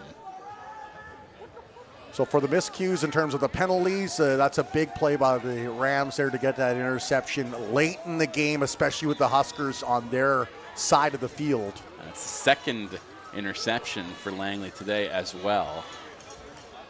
Kind of offsetting their own bad luck with penalty flags throughout this game. It's tough to call that bad luck. It's a lot of self-inflicted flags. Well, I think this game changed when Tyron Duvall went down in terms of just the way the game was going to be called. They were letting things go quite a lot, it seemed like, in the early stages. It's been bogged down by more penalty flags as the contest has continued. Credit Davies, I think he's done a decent job coming back to where he started his junior career, and he's made some big throws. But when the leader of your team goes down, it's more than just what they can do athletically. It's what they do spiritually and mentally to the players around them. Inspiring the confidence in their teammates. Pass complete. Connecting with Terrell Jones along the near sideline, but his ankles are wrapped up before he can go too far after the catch. But for the Rams, I think what they wanted, keep that clock ticking. Absolutely. Take another 20, 30 seconds off the clock as the special teams come out. Clock is stopped for a moment right now, though. I think they're just to reset the ball with 2:50 to go. As he caught it, but he did stay in bounds. Back there in we go. motion now. Well, this Huskers defense has continued to buy some hope. I think that ball was tipped. I had my eye down on the other end. Well, we'll see on the replay here, and it looks like if he didn't get a hand on it, he was awfully close. Yeah, you can see, I think he got a little bit of it, deflected it, and kind of fluttered it like a flailing duck. I had my eyes on Sawyer Sonstaby, who really did not have to do anything there ultimately. He was primed to haul that one in on the return, and instead it went out of bounds. Huskers with the ball, 2:37 to go in the fourth quarter of a 12-point game. Huskers have any hope. They're going to need a quick strike here, and they're going for it long, a little tag, and that's going to be pass interference on the Langley Rams as he had the hand at the back of the jersey, kind of doing a little sled dog. We'll see here on the replay as the ball thrown up high, and you can see just a little tug there, but the referee had the best seat in the house. It was Taryn Birdie nabbed with that one red-handed. A break for the Huskers again, thanks to that orange flag on the field. Taryn Birdie still looking very upset with that call, but... Well, and that stops the clock, too. That's the other thing that penalty does. First down, 1st and 10 from the Langley 48 as this drive continues for the Huskers. I think they're going to wave that off as they say he did not secure it properly. Take another look here at Jacob Davies' pass. Well, he really asked a lot of the defender there as he had to stretch out the other way, and another tough throw towards Arman Sharma's way. It's a tough one. Well, you think about it, you're going full speed one way, and then you've got to come back the other way and stretch as far as you can, try to secure it. Yeah, no, it's just, if you're Arman Sharma, you're probably popping up looking at the referee as he was, wondering what more can I do to catch that ball than what I did, but just didn't have it fully secured before he hit the turf. So a big sack there by number 20, Isaiah Cooper, although I think he's going to get maybe a roughing the passer at the end of it here, as we'll see. The flag came late. So he took him down. I think he took him down with a little too much gusto, and that's when the flag came flying out. With a tornado tackle, twisting him down to the ground. Another penalty. So the Rams not doing themselves any favors as they are up by 12, still 2:23 to go, but 2 penalties resulting in first downs have marched the Huskers inside the 40-yard line now. Really giving them a good 30 yards of field position just on those 2 flags.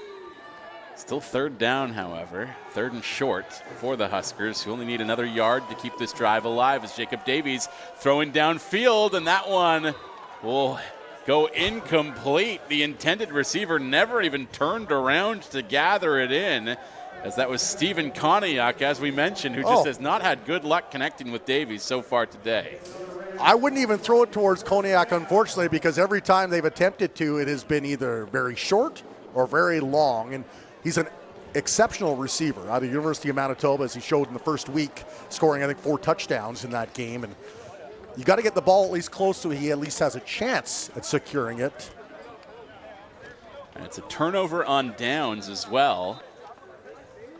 Kind of weird that they just didn't go for a short run in the hands of Jawad Harb to pick up the 1 yard required. But regardless, they needed a long strike downfield. That's what they went for. They didn't get it, and the Rams retake possession. And a big play here for the Rams. My goodness.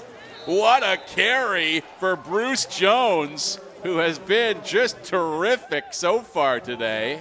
Really, all 3 running backs for the Rams have been outstanding throughout this contest. Tough to pick which has been the best of the 3 of them, but Bruce Jones certainly making a compelling case right there. Well, I think, and you can credit the offensive line on that one. What a beautiful hole they opened up for him to be able to gallop through untouched until about 15 yards down the field. Ball just past the midway mark on the 54 inside Huskers territory as the Rams continue with another run, and Bruce Jones is still on his feet. This man cannot be stopped as he finds the end zone.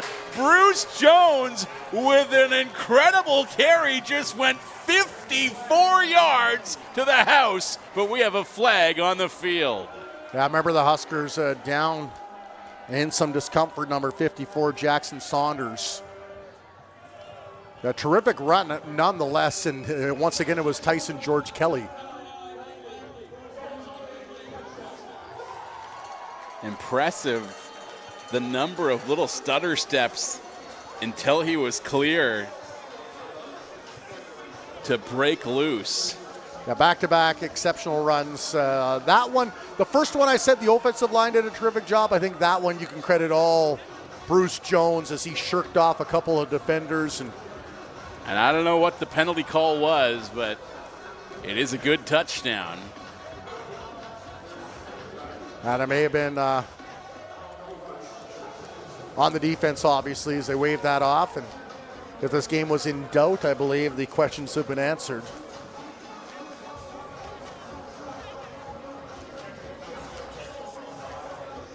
So, yeah, they're saying it was objectionable conduct. There we go. Declined by the offense. Touchdown stands.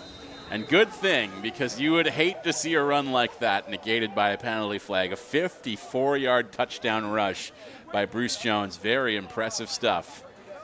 Well, this is the first of 2 meetings they'll play within a calendar month, basically. In the next 4 games, they'll meet twice. It's going to set up one heck of a game at Exhibition Field in September. And this has been, a pretty close contest. I know it's separated by 19 points on the scoreboard right now with under 2 minutes left to play, but I don't know, Warren, that score reflects the quality of the game that we've seen so far today. Well, I mean, we've talked about it at length. I think really the difference is Hooper's been able to do what he needed to do thanks to the offensive line. Rams were able to get to the quarterback on a rumble, and Duvall went down injured, and that changed the whole course of the game, in my opinion. Just checking the out-of-town scoreboard, and the Broncos looking for their first win of the season, up 7-0 in Prince George. And the other game will be West Shore hosting the Raiders.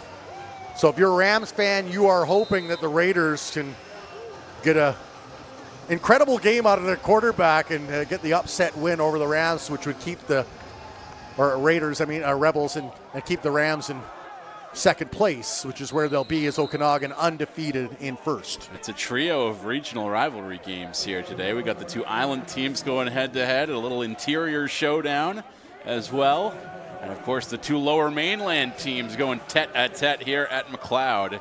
Quite the day in the BCFC. Well, this might be honestly the best opportunity for the Broncos to get a win. Even though it's in Prince George, they lost 70-0 in Kelowna to the Okanagan Sun, their last game. And I know games at the Apple Bowl are very tough. Yeah. But that's That's a whole nother level. I think Elian Noah had almost 300 yards on the ground. I don't think demoralizing would even begin to describe the experience. I tell you what, though, being on the receiving end of a beatdown like that. That's a nice run there by the Huskers, Grady Andrea. Credit that Prince George fan base, because if you go look online, they are the exact opposite of toxic. They're like, way to go, guys. Can't wait to cheer you on at home next game.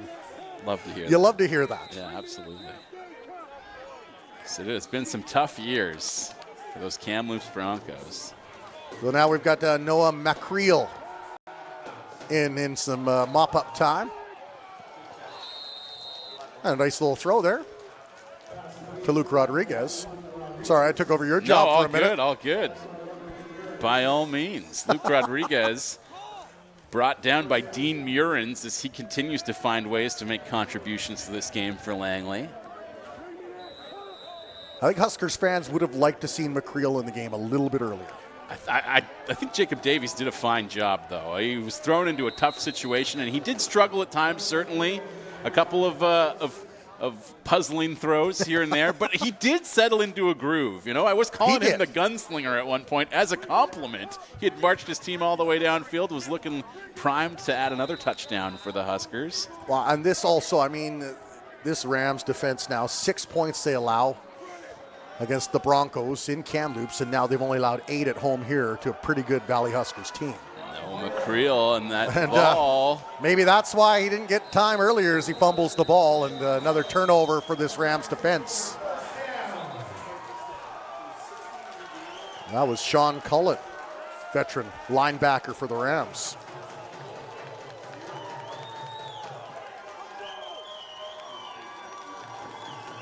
Another big defensive turnover, as Langley has been on the receiving end of a number of prohibitive penalties, we'll call them. But they've really been able to turn that around by either intercepting the ball or, in that case, coming up with a fumble recovery.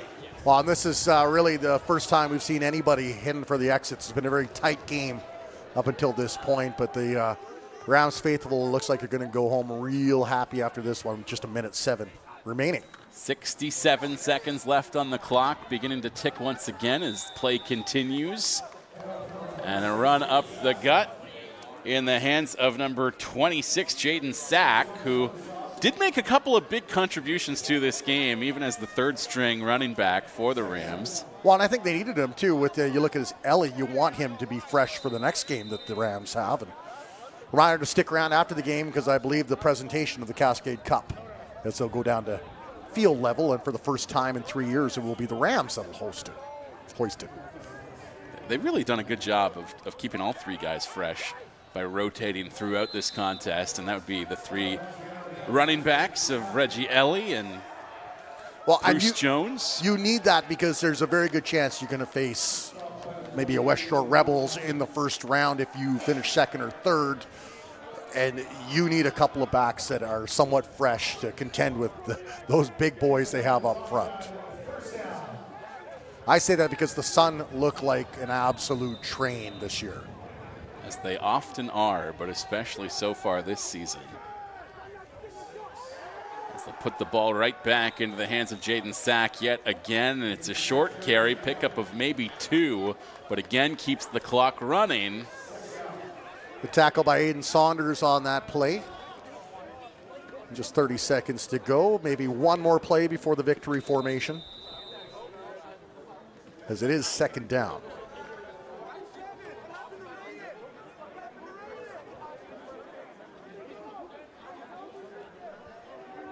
Slow start, though, but Rams really got it going. I think thanks to some turnovers were a big key in that one.